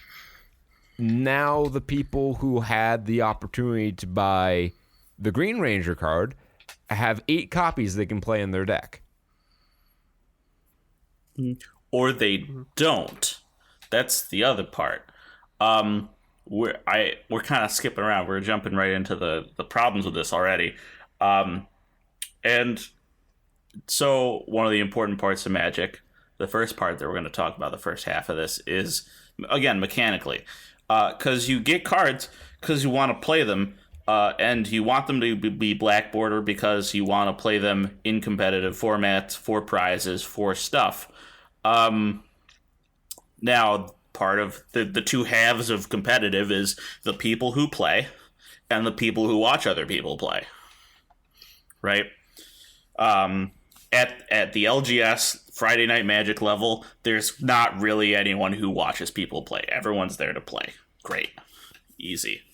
But at a pro level, which is what I think Wizards caters for at this point, they really want to push the big time boys streaming on their big platforms and get ears on them that way. I don't think they pull a lot from Friday Night Magic, especially this time. I was about to say right now, I'm sure they don't. Yeah. Then you have a number of people playing and a lot of people watching. Now, where this is a problem, if you have a very strong card, you have a very strong card with a very finite supply, the price goes up. Now, the people who play in big name tournaments, especially now the Wizards aren't going by strict play points, they're pulling in like content creators and names for prestige. You're pulling in people who can more and more bias toward being able to afford these cards. Therefore, you're collecting all the power in the hands of these guys, and they're playing Super Mega Magic. Now, the point I'm trying to make here is that when you have these guys playing with super special cards, we'll call them like VIP cards, that you can only basically play essentially if you're rich and or connected. Right. You have those people playing. It's almost a different game, and then you have all these people over here that are trying to watch. I watch Magic because theoretically I could play those cards. You know, Sure. I play because I could see how that deck works. I could see myself playing that deck. Maybe I want to buy things. I think that's what Wizards would want. They say, look at the pro. He's playing the big cool deck. We want you to buy that deck too and buy our cards. You know, but now you have the VIP cards that no one can buy. I feel like they're eating their own foot off here, where they're shooting themselves in the foot by making a product that their players can't buy. So why would I watch? It's just as bad. Like, if this were the only fuck up Wizards had made in the past like few years, it would almost be forgivable. But just 2 years ago, we went through something so similar with Nexus of Fate. They learned nothing from Nexus of Fate. They learned nothing from Mana Crypt and whatever that dragon they gave out at Magic Fest 94 was. Nalathni, not Althani. Yeah. So that's and after that, and after Nexus of Fate, they said we won't print mechanically unique cards that are difficult to obtain like that again. And then not 2 years later, here we are doing it again. In a cash grab for a IP that is way past its peak in popularity. And what is the goal here? To draw in new players that are fans of The Walking Dead? Apparently. That's my first thought is collect the card. I don't think so. I think collect the card, yes, but I don't think it's to draw them into Magic. I think they just want to sell this. Whether it be to a Magic player or whether it be to like The Walking Dead fan who has no interest in Magic. Because, you know, the Walking Dead fan who has all the bobbleheads or all the posters and the mega collector, they're going to want to get their hands on this. So this is giving a way to tap into that market. The same way as if they were able to tap into the market of like Power Rangers or, look at Godzilla. We saw stuff with Godzilla where I'm sure those Godzilla basic lands probably got sold to some big Godzilla collectors who have no interest in Magic. But because it was a cool piece of art, they wanted to get their hands on it. And maybe they bought some Ikoria stuff too. Yeah. I don't know. Perhaps. And I'm going to tap into that for a second. Yeah. This is just something I've seen with one particular channel. Aaron Hansen, I'm not attacking you at all. Let's make that clear. Just want to talk about it for a second. So this is the Game Grumps guy. He does video games, and he's recently gotten into Magic. And he's gotten so into it that he started a new channel called Shuffle Master. Now, I I'll be clear. I have not watched his stuff all the way through because it's all like 3-hour streams. But what it is, from what I see the titles, the way he markets his content for Shuffle Master is, I open a lot of packs. Watch me unbox and open packs. Watch me get these cool cards. It's like a 3-hour stream of him opening boxes and boxes of fucking Magic cards. Well, he is. And I don't see a lot of gameplay. He like, is at their least come target. up. He's a whale. He's the whale market that they've more aggressively tapped into recently with things like mythic editions and collector's boosters and all that stuff. He's a guy with a lot of disposable income who's really into this hobby and will spend money on whatever fucking bullshit super duper collector shiny thing that Wizards puts out. Yeah, I mean, I'm looking at it right now, and like 2 months ago, Aaron has it. 2 months ago, I mean, he's going on Kaladesh and Amonkhet Masterpiece Hunt. It's like, okay, so he's gonna open $600, $700, $800 worth of product just to find a card or two. You know, if he's really lucky. And again, like, he plays the game, obviously. Like, I've seen him play the game. So he's not just building a collection. But where the content is just the content that he's selling to other people is very much just opening packs. And the reception to this announcement has been pretty universally poor. So you might be thinking, oh, well, if no one's happy about this, then this won't sell very well and they won't do it again. But there's this cancerous boil on the backside of the MTG community at large called MTG Finance. If every regular player like Peter, Jake, and I didn't touch this product would still sell incredibly well because investors who are stupid enough to put their money into a product that has a very shaky value and nothing backing up its worth other than the demand from players, where if the game's popularity dies, which seems like might happen pretty soon, their investments are going to tank. Yeah, a central distribution for your, essentially what they're treating as a fiat currency, the central distribution for this currency being run by an office of people. Yeah. And office of people just making a game and not making something to invest in. This is stupid MTG Finance. This is worse than speculating on turnips. Buy fucking Hasbro stock if you want to invest in something. Yeah. Remember Puka Trade? Y'all remember Puka Trade? Yeah. And how that fucking turned inside out and collapsed on its ass? Because who knew that trading? Oh god, that was all right. I need to talk about Puka Trade for a second. So Puka Trade was a site where you traded, you put your cards up, and instead of getting money for your cards, you got fun bucks. They gave you a in-website fun bucks currency that you could trade for other cards. So you could never cash out. So when the site went under, because they weren't getting any revenue either, the fucking everyone just like, oh, I lost my cache of non-fungible currency. It just gone. It's like Bitcoin. It's just gone. And it's gone. So don't do this. MTG. Buy a card because you're going to buy it. Yes, these are game pieces, not fucking stocks. You use these to play the game. And unfortunately, with something like this Secret Lair, people aren't going to have access to these game pieces. And like I said, these specific cards are unlikely to have a profound impact on the average player's experience. But just because they haven't done it yet doesn't mean they're not going to do it. People said the same thing about the unique box toppers. Oh, Fire Song and Song Speaker aren't that great. Box toppers aren't ever going to be relevant. And then literally the next fucking set, Nexus of Fate is the box topper. And it becomes the top deck in Nexus of Fate, standard. Yeah, and it has to be banned. Yeah. It ruins. And I wonder if these cards, how because they're mechanically unique. I wonder how they're balanced and how in check they're kept. Answer is obviously not very. Let's actually talk Obviously. about some of the cards. All right, let's talk about a couple of cards for a second. Sure. Glenn. All right, so it's a 1 white and a blue. It's a human advisor or some shit like that. Yeah, human. So he's a 1/3 with Skulk.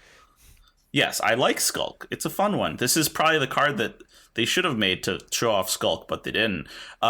So he's a 1/3 with an evasion ability that whenever he deals damage to a player, draw cards equal to his power. Now, the first thing that this reminds me of is Shadow Mage Infiltrator, a 1/3 with fear, and whenever it deals combat damage to a player, draw a card. Now, it draws you 1 card when it hits, and it has those same stats, and that was a fucking standout creature. That was like, boom, that was big game. It still is. It's a lovely card. I love to use it. But this card lets you boost it after it gets in for unblockable damage, and then you can just draw like 5, 6 cards. I know people they probably won't consider it, but people were throwing around like, is this like viable in Infect? Is this like randomly viable in Infect? You'd have to pivot into white. Probably not. Difficult, yeah. You'd have to add a 3rd color, which would not be great. Yeah. The critical thing is, if you're swinging in and you're boosting your creature, you want game wins, not cards. Also, it would help if the creature had Infect. Yeah. So people were throwing that around. Some of them, like Michonne or whatever her name is, I'm like, okay, whatever. Commander Golgari cares about equipments. That's kind of weird. And she cares about walkers, which are 2/2 zombies, which you're gonna have to put in the comprehensive rules because there's no reminder text. No. It's not create a 2/2 zombie card named Walker. It's create a Walker token. So they're gonna need comprehensive rule in the book that says walkers are 2/2 zombie tokens forever. Yeah, and there's nothing that says that like walkers are. It doesn't say on the card. There's nothing about walkers that are different from 2/2 zombies, 2/2 black zombies. Color does count. Well, are they colorless or black? I actually don't know. People have been questioning about that. I haven't seen the official. I don't know that there is official text on what a walker is, like. Not yet. Functionally. The text is on the Walker token, which comes with the pack. Before we get into what this is naturally going to lead into. The Walker token. So the Walker token looks black. Everything about it looks like a black token, but it doesn't say that it's black. Well, it just says token creature, there are plenty of cards that say make a 2/2 zombie, and the card will physically be black, but it will not be black in the game. It won't have like the. So the last card I want to talk about is Glenn, what many consider to be the best human tribal lord the game has seen, at least for mono white. So it's Rick? It's a 2/2. It's a 4/4 for 4. Rick, yeah. No, it's a 3/4 for 4. Comes into play. Choose two of the 3 abilities: lifelink, vigilance, first strike. There's no blank in white, so you're stuck with those forever. Right. Creatures you control, humans you control, get +2/+2. I think just static. Humans you control have each of the abilities. Right. So it gives all your humans first strike, vigilance, and or lifelink. I mean, like, and if you have 4 or more humans, they all get +2/+2. That includes him. Yes. So what you're looking at is a 5/6 for 4 in white with 2 keywords. That buffs your team. With 2. You remember Tempered Steel? If this was in Modern, this would be banned. Yeah, you remember Tempered Steel, the card that gave artifact creatures +2/+2? I thought it wasn't legal in Modern. It was only in like Legacy, formats. Commander. Is Modern an Eternal format? It has a cutoff date, but it's an Eternal format. So this presumably will be legal in Modern and Pioneer. So get ready for Rick Humans to dominate Pioneer for forever. Yeah. Oh. Yeah, and Rick Humans. So you're gonna have let's segue right here because now you're gonna have Rick alongside Midnight Captain and fucking Champion of the Parish and Thalia, which is the other half of this. I guess it's thirds because you have the mechanical, so you have the gameplay, you have the collector slash finance, and then you have the flavor. Yes. Don't discount the flavor. People come for the flavor. Magic is a world that's loosely based on high fantasy stuff, but it has a lot of its own things. It's got its own character. It has basically a justification for why things are the way they are. Most things. Yes, there is Arabian Nights and literal actual China that are canon in the game. But those sets are also from like 94. Yeah, when they were figuring out themselves, and they're like, maybe we shouldn't just do. And that Portal 3 Kingdoms was supposed to be a different game. Yeah.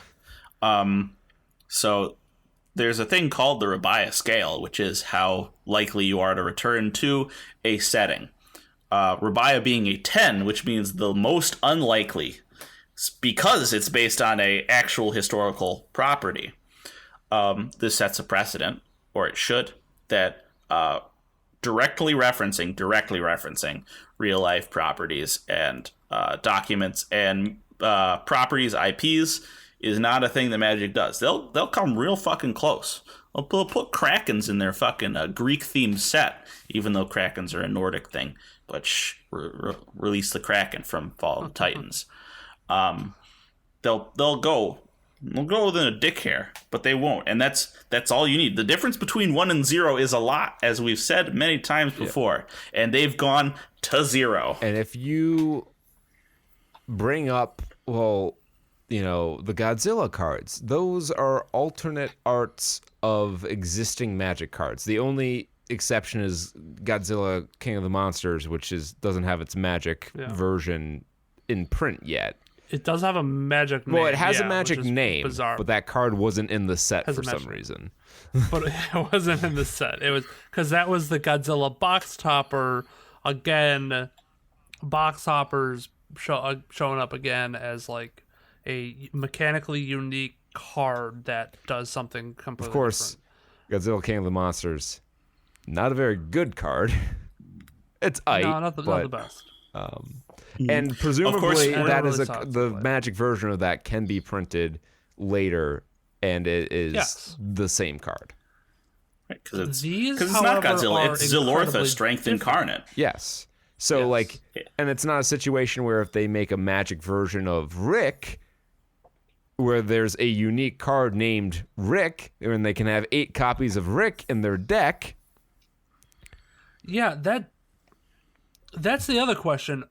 So these didn't come in with 2 names. However, they said if these cards become popular, we will reprint it to, have like here's a cool card we came up with, and with Rick will be named Chungus or whatever, a different name. They'll have a different name, Negan or something like that. Chungus. And then they'll have to probably change the Walker text to it, so it'll have different text, but it'll have a different name.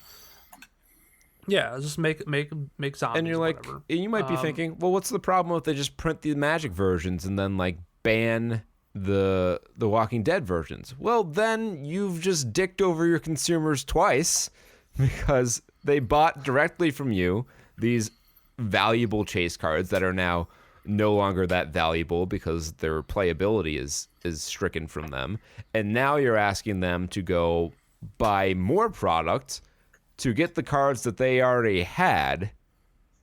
Like, you're screwing over your consumers on either end of it. This is also an incredible hope. It's not a promise. It's like it's a long shot if they will ever reprint these, because these cards are essentially printed to a separate reserve list where it's cross-promotional cards. They won't reprint. They might not be able to, because they might lose whatever licensing agreement they have. Well, the licensing agreement shouldn't have an issue with it because it'll be a different name and different artwork. Oh, the Magic versions of the card?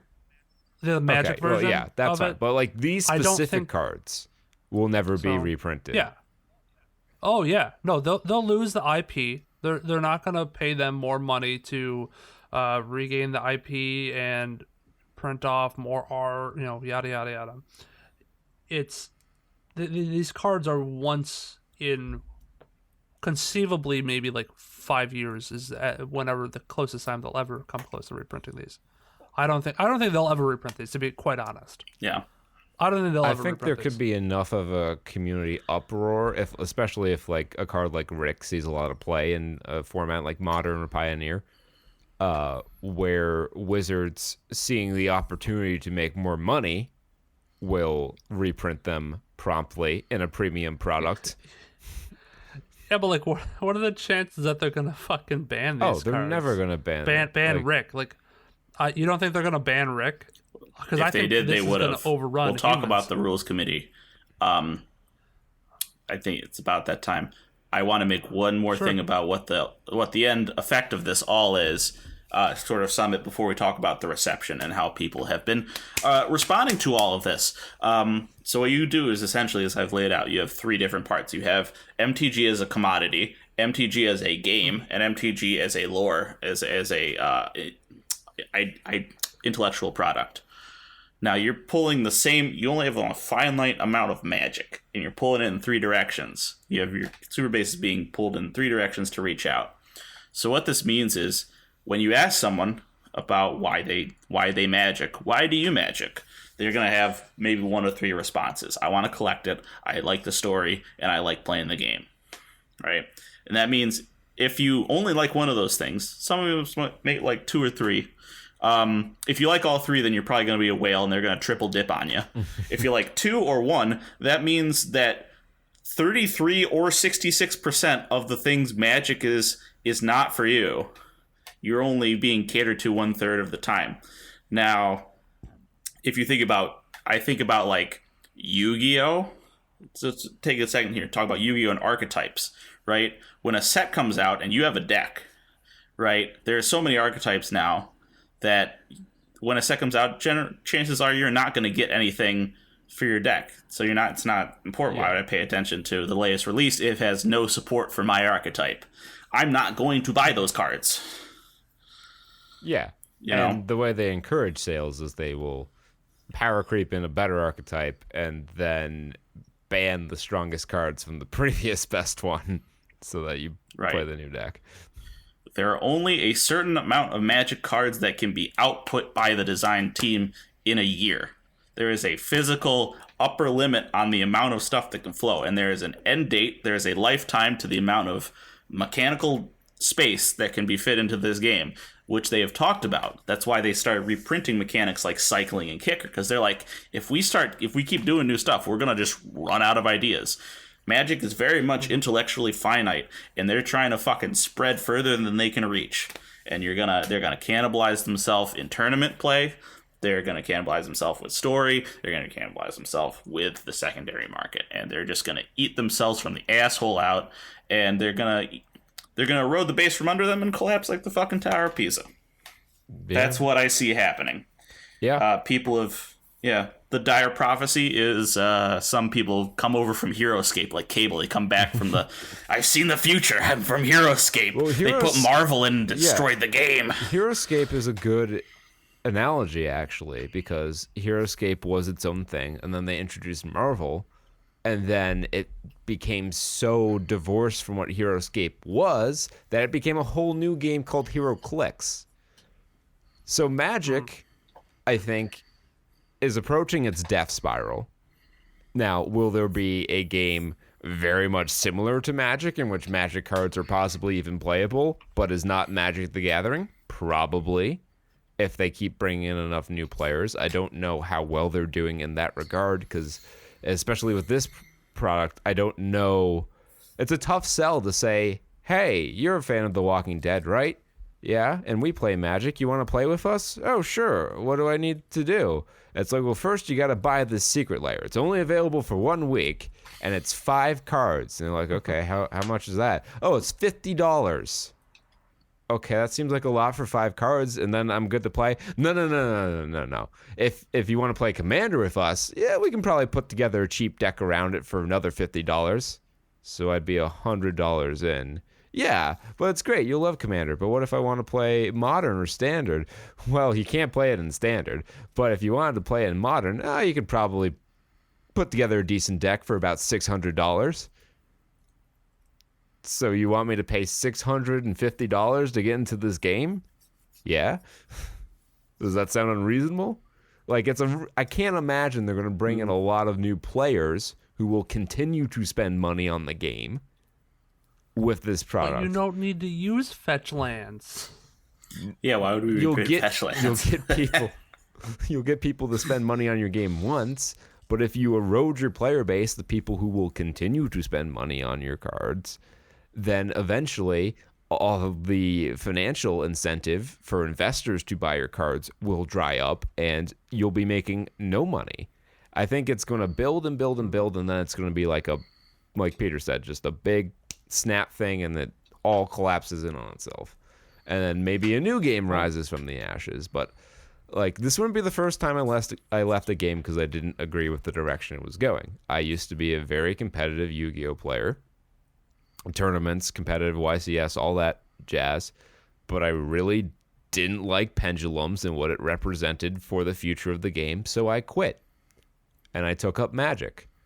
I have no problem quitting Magic, a game I've only played for 5 years, to find something new. And then I showed Kurt what Yu-Gi-Oh is now, and he's like, speed duels? Why are there three card slots? Why do you draw a hand every turn? Why is Ultimate offering a static ability to the game mode? What the fuck is this? Yeah, it was unrecognizable to me. Yeah, and I mean, to an extent, I'm sure old Magic players can come in right now and be like, what? You're making a creature into another creature using mutate? You have a companion now? I think it's more Arena where they're like, wait, this is just fucking Hearthstone. Why is that? That's my thing. It was like, Magic Arena just tells me, like, that's the one that was like, oh god, this is just, they're just going, and they're turning into an app. Wizards can't wait to have Arena established enough to the point where they can do like a secret layer for a standard legal card that's really fucking good, but you can only buy it for like $25 on this one day. Yeah. That's fucking coming.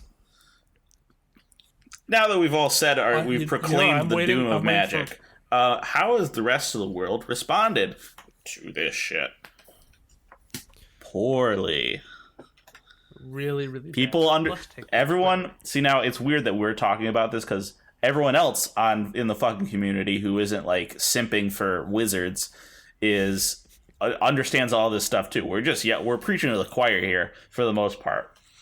Because a lot of other Magic players are like, yeah, no, this is awful, this is gonna be the death if we don't exercise the tiny amount of rights we have. The tiny amount of effort we have over the Wizards product, because again, they can do whatever the fuck they want, and the only thing we can do, is buy vote with our Hasbro wallets, stock and hope we can build a significant enough voting block to steer the course of the game. Yeah. Hey, isn't that great? Hasbro stock is, I think, $88 a share right now. So instead of buying a collector's booster box, buy 3 shares of Hasbro, and maybe we can save Magic. So the first thing one big Eternal format that was mostly community based is Commander. Commander is headed by a rules committee, which is partially independent from Wizards, but is kind of, see, now they're not handcuffed, but there's a leather collar around their neck. Well, when 25% of the rules committee works for Wizards, I mean, it seems like conflicts of interest are bound to appear. Yeah. So they purport to be able to have some degree of autonomy from Wizards in terms of what they can ban in Commander. There are plenty of reasons, I would say, legitimate reasons to ban these cards in Commander. Protecting the community being the price and limited availability. High Moxen, high Power 9, high guys. But no, Peter, those were only banned to differentiate it from Vintage at the time.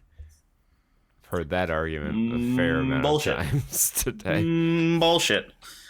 So people were pitching their hopes on the rules committee being like, these are banned in Commander. Or these are like when Unhinged or whatever came out, and they're like, okay, Treat 'em as limited silver time, bordered. you can play it.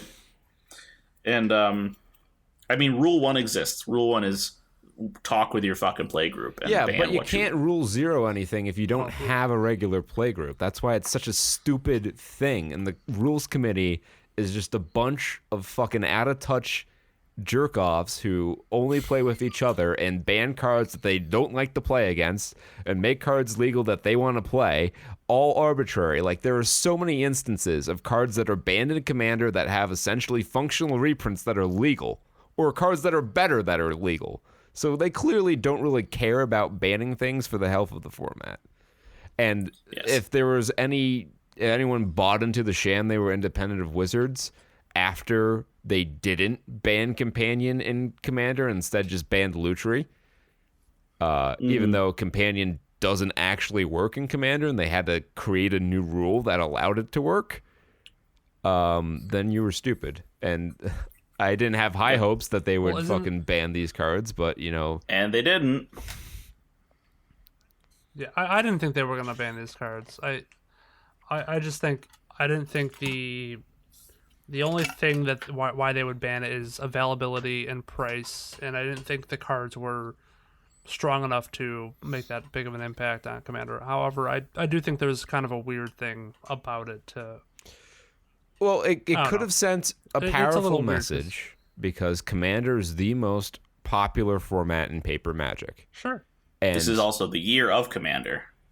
This is their ability to exercise some to enact some effect that could hurt or alter Wizards' bottom line.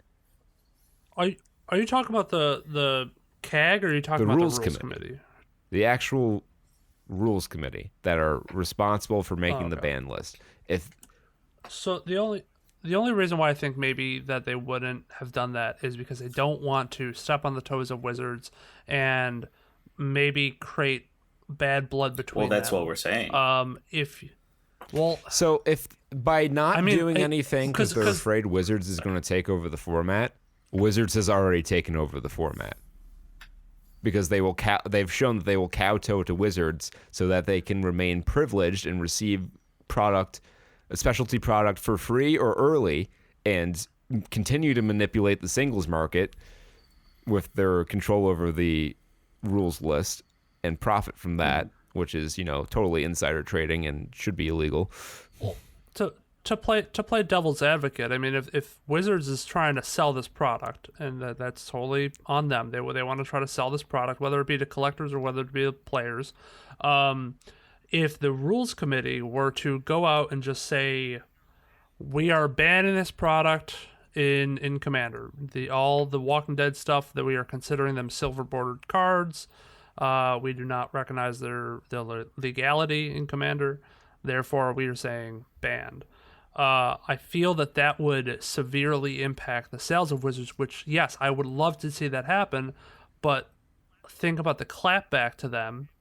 Okay, well, now if you're going to ban things, you have to go through, we're putting more people from Wizards onto your team, your committee, we're putting more things in place. We're going to create a separate ban list or whatever. Things, it has to be approved by us before it becomes the banned. Rules Committee is dead. Long live the Wizards Rules Committee. Yeah. Like, what if that sullied their relationship? But what is the functional difference between that scenario and them just not doing anything to upset Wizards? There isn't any, because if Wizards can just get away with whatever bullshit like The Walking Dead or Companion, and the Rules Committee isn't going to do anything about it, Wizards is already getting away with the things that they would do if they controlled the format. The Rules Committee already did something. They already did something with the Companion. They banned Lutri before it was out. But they didn't ban the Companion mechanic, which would have been the smart thing to do. So why would they have to? No, it's not that they would have to. It's that because it was unpopular with players the same way that implementations. this is unpopular with players. All you need to do is come up with a rule that is some sort of a sideboard-esque type thing in Command. That's what they did. Same thing with like wish cards. But wish cards don't work either. So that's all they need. They specifically changed the rule for Companion. Okay, then there's a Companion slot. Okay. Yeah, I think But I feel like they thought that it wasn't going to make that big of an impact on Commander by allowing Well, there I mean, to be we're companion thinking the cards. same thing And here they thought, too. okay, Like it's a matter of principle, really. but they banned the ones that they thought the ones that they thought were going to have the biggest impact, like Lutri. Lutri was an instant add to anything that included blue and red into their. You can make the same argument about Sol and Ring I is an guess instant also add to Yorion. any deck. Yeah. To an extent. I mean, but it's a there's- 101st card Yeah. for free. Sure, no opportunity cost there. Yeah, that's But- the other thing. But I mean, if you add Soul Ring to a deck now in a deck that has nothing to do with artifacts, that is fine with ramping by itself. I mean, there's an argument to say that I don't necessarily need a Soul Ring in my green ramp deck that has a bunch of cultivates. But your green ramp and- deck is or better with the cultivate Sol like Ring in things. it. Not necessarily. There is an argument to be made that you become the What bigger one target drop earlier is- on if you play Well, Soul but Ring. the deck works better. What one drop card is better than Sol Ring in Commander? Noble Hierarch. let me kind of bridge these. Let me say that I don't know. in There's an argument in to a be made. large majority of cases, Sol Ring is a very easy card to include.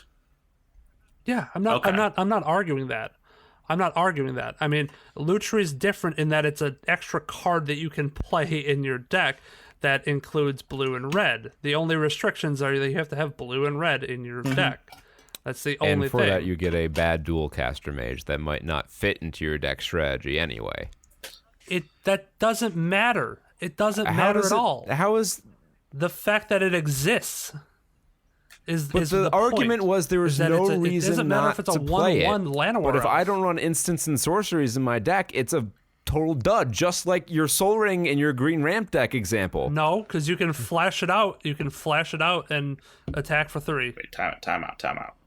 I don't want this to get too far off topic because I think we're jumping into specific stuff about Commander and Rules Committee stuff, and I'll include when we can definitely have a talk about that. We will. I would love to talk about that shit.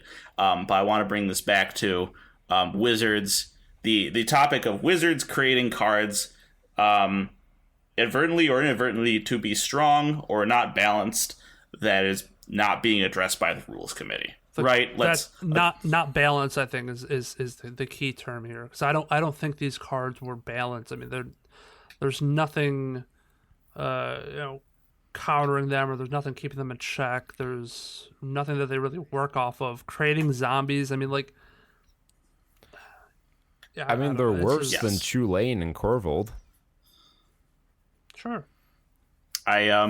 So I guess we're all just sad that that these didn't get addressed, or at least I am. I don't know about you. I would like these to be addressed by the Rules to have Committee. been banned by the Rules Committee. I think it would have sent a message, and if Wizards created Brawl Legacy or whatever they would call Commander, it started as a community format. It can continue as a community format. You don't And- have to yeah, listen to and- Wizards stuff if you don't want to. Which brings me into another thing, another separate response. So, quick aside, Morrow is being sent out like a substitute in Pokemon to fucking take this like he always does. And shitty, and people are finally like, in the community, and at least on Reddit, people are like, don't worry, Morrow, we're going over your head on this wing. We understand, like, we're not angry. I hope people are trying to be like, we're not angry at you. We got to fucking go overhead, because otherwise he's going to sit there and like, we've been listening to your concerns, and we don't care. I have to do this because it's my job, and no one blames him for that. But we're like, stop. Get an actual PR person out he's here. at least partially complicit, because if he so strongly objected to the direction, it's not like he couldn't find a new job with another games company if it were that bad. Well, Mark Rosewater, that's true, Gavin but, I mean- Verhey, Aaron Forsyth, they're not your friends. They're not really looking out for you. They might, So- care about the But community to a I don't They're think living anyone's those. saying that. I think people are like, I think the argument is more along the lines of don't shit on Morrow because it's not going to do anything. Oh no, He's- it's not going to do Yeah. anything. But I think some take of it to WotC.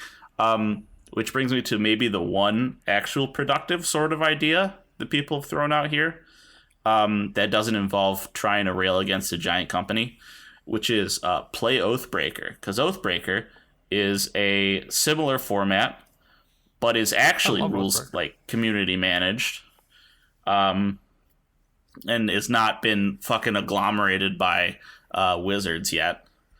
And if Commander gets rough, if we're starting to slip down that hole, Oathbreaker is the escape hatch Yeah, at this moment in time. but that wouldn't solve the problem of cards like these existing in the future, which is still a problem even if you aren't a fan of Commander. For sure. So, like, there's really no way to win here unless there's a change in leadership at Hasbro that cares more about the health of one of their subsidiaries than making money. So, never. Mm-hmm. Yeah. Yep. I guess this goes into the last thing, which is our pitch to you, the listener. Step one, don't buy this. Yes. Very easy. Leave it to just the investors. Just fucking as much as we can take away from. If you really like The Walking Dead, fucking sure. Fucking whatever. Get it. Because you're never going to get any other merch again. I mean, Jesus. I would spend my money on, I'd save my money and put it on, like, put this $50 to, like, a signed poster from the cast of the farewell season. I feel like that'd be a better piece and more collectible memorabilia than 5 Magic cards. Yeah. Yep. That is funny that this is on their last season, and I'm wondering if the IP cost was of course, cheaper that's now 100% than it why was a this couple is years ago. happening now. Because there's a lot of like rumors mulling around that like all these were in talks 2 years ago when Magic wasn't as hot as it is right now, and they weren't willing to shell out the price of the IP. Yeah, now Magic is the one that has the pants And on. now, Yes. No, we got the big dick. might be spared the Harry Potter secret lair in Strixhaven because I've heard tale that they've kind of backed out of what was the original idea to do that because of controversial statements made by the author. Yeah, that's a whole another They can did of not worms. like what JK had to say about certain things, and they were like, "Not gonna." Do we have a Harry Potter pooping Not on the touching floor that. card? It's just the art is just him squatted over a dungeon floor. And it's just, and wizards, it's a deuce in the shape of Wizards of the Coast. Step 2, if you play Commander or Eternal formats, I guess Commander, because we're Commander guys, we play that, we don't play a lot of Legacy. I don't know what to do for you if that's the case. I'm sorry. Yeah, I don't play. Legacy's already been fucked by the other problematic cards that have come out. All the other formats have been fucked. Pauper, Modern, every format I used to play regularly, except for Commander. Well, I mean, Commander's been fucked, but to a lesser extent, to where I find it playable. So tap into your roots.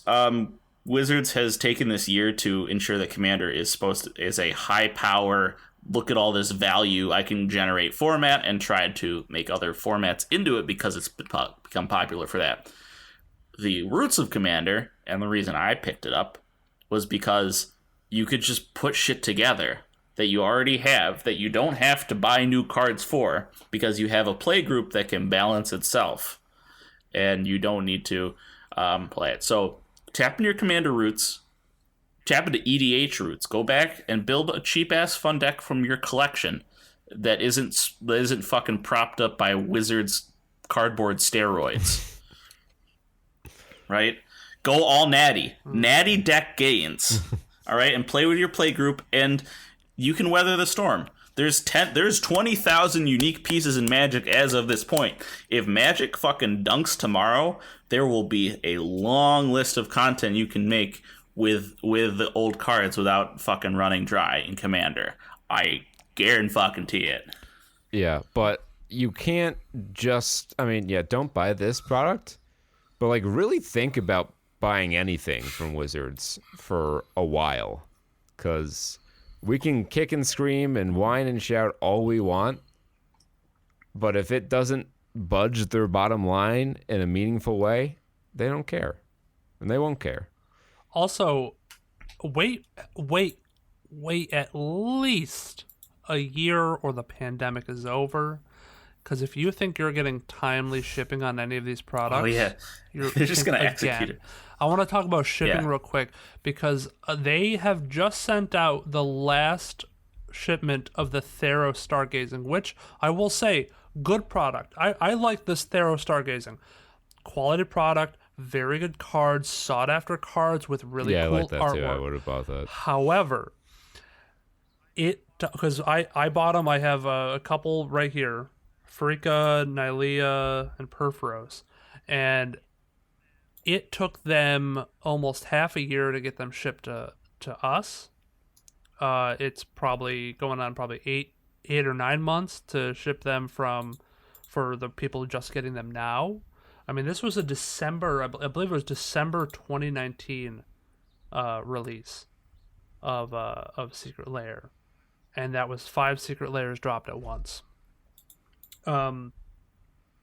But goddamn, like, COVID should not be affecting it this much. The last Secret Lair I bought was the slime. So what you don't know, One, Jake, is and- that the Secret Lair printer they have is just like an inkjet printer on someone's desktop. So that I thought it was one that you like. It's a screen printer where you put the mask down, and then some old crotchety man just pulls the squeegee over once at a time, and they just go like like shirt printing. That's how I figured it was. Because also the printers suck dick. None of them are aligned. Nothing's aligned. They're fucking up Urza's towers left and right with like smeared ink. It's like if ever there's like a dip in quality of like, thank God they fixed the curling yeah. on some of these. Yeah. But yeah, I just opened up a box of that's the other thing. Zendikar Rising the other day, and the foils actually were flat. I was shocked, but also happy. What was that, Kurt? What was that big green card I forgot that we were all chasing after that let you like drop 3 extra lands or some shit like that? It's green ward something or another, and it's a 6-mana 6/6, I think, and you can play lands from your graveyard, and it's Landfall of Monocon. Yeah. Which I guess takes me Ancient back. Green Warden? You know what happens if you don't buy new cards from Wizards and you just do what you have? Those are the cards you're going to be missing out on. It's just generic, like, here, everything's better. Do everything you're doing but better. Super value. Yeah. It's like, okay, I guess that's Buy powerful. singles. I guess that's big stuff. I want to play with old Magic cards. Like, I want to make my my janky ass Temet Sword and Shield deck using protection cards and equipment on a 2/2. That's the deck I want to You make. want I to don't build? wanna make, You mean like, you want to fucking- build your own deck and not build the deck that Wizards builds for you? Yeah, I'm looking at you, Chillane. Looking at you, Chillane value fucking train. And that's another example of the direction the game has gone in an effort to bring in new players. And this happens in a lot of other games, and it's not necessarily a bad thing. But they've reduced the complexity of Magic, and they've been doing this for a while. Like when they took damage off the stack and, you know, shit like that back in 2010, there were a lot of people who were making the same arguments. But now they're printing do everything creatures because that's an easier to understand thing than, you know, trying to identify which pieces together make a synergy for your strategy rather than just printing it all things. So we're losing depth, or we're losing complexity and depth for the gain of approachability to new players. And as established players, Yeah. we don't like that very much. But for newer players, it can be appealing. Every deck Yeah, is Voltron. we're getting to that point. Where one We're murder. Every getting deck to is the my point big- where we're going to have every creature in every set be a better questing beast. Yeah, I mean, look at Sir Gwyn. Mm-hmm. Look at Sir Gwyn. I just played against that. It's like it was so hard to deal with that when you can just throw around Necropotence. equipments all willy Draw nilly. Like 39 cards. Move to discard. You lose, you lose, you lose, you lose, you lose, you lose. yeah, where are those cards? I want those. Yeah. Oh, yeah. When you said just fucking Yeah, just play with the cards you have. Play with cheap ass cards. Don't buy wizards. Don't buy a 6/6 for 6 that has abilities on it. Fuck me. Just live your life. Buy the old trolls that cost 7 and there were 4 5s with no abilities. Buy those. Play Buy Stang. retro. Play Stang. I have a Stang deck, and it's hella fun. You have a Genesis deck featuring Stang. That's effective. Just because it won that one time. Genesis doesn't mean... We gotta play more games with... We gotta play more Penny Dreadful. Yeah, or I want to see if a few other people have Tabletop Simulator and just play on Tabletop Simulator so we don't have to give Wizards any money.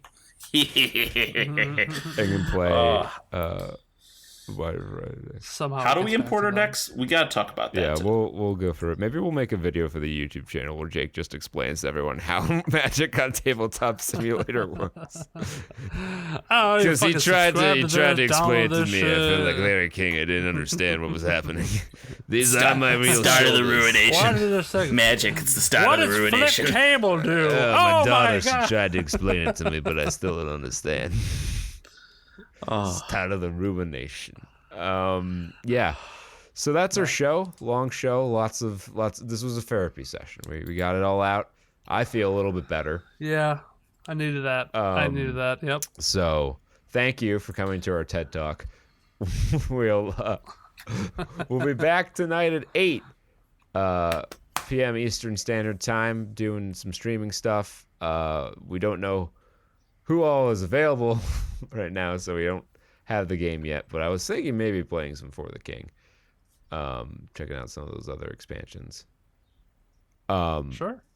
Oh yeah. But until then, you can keep in touch with us on Twitter at StudsSaturn and Facebook.com/SaturnStuds Podcast. We also have a website, SaturnStuds.com.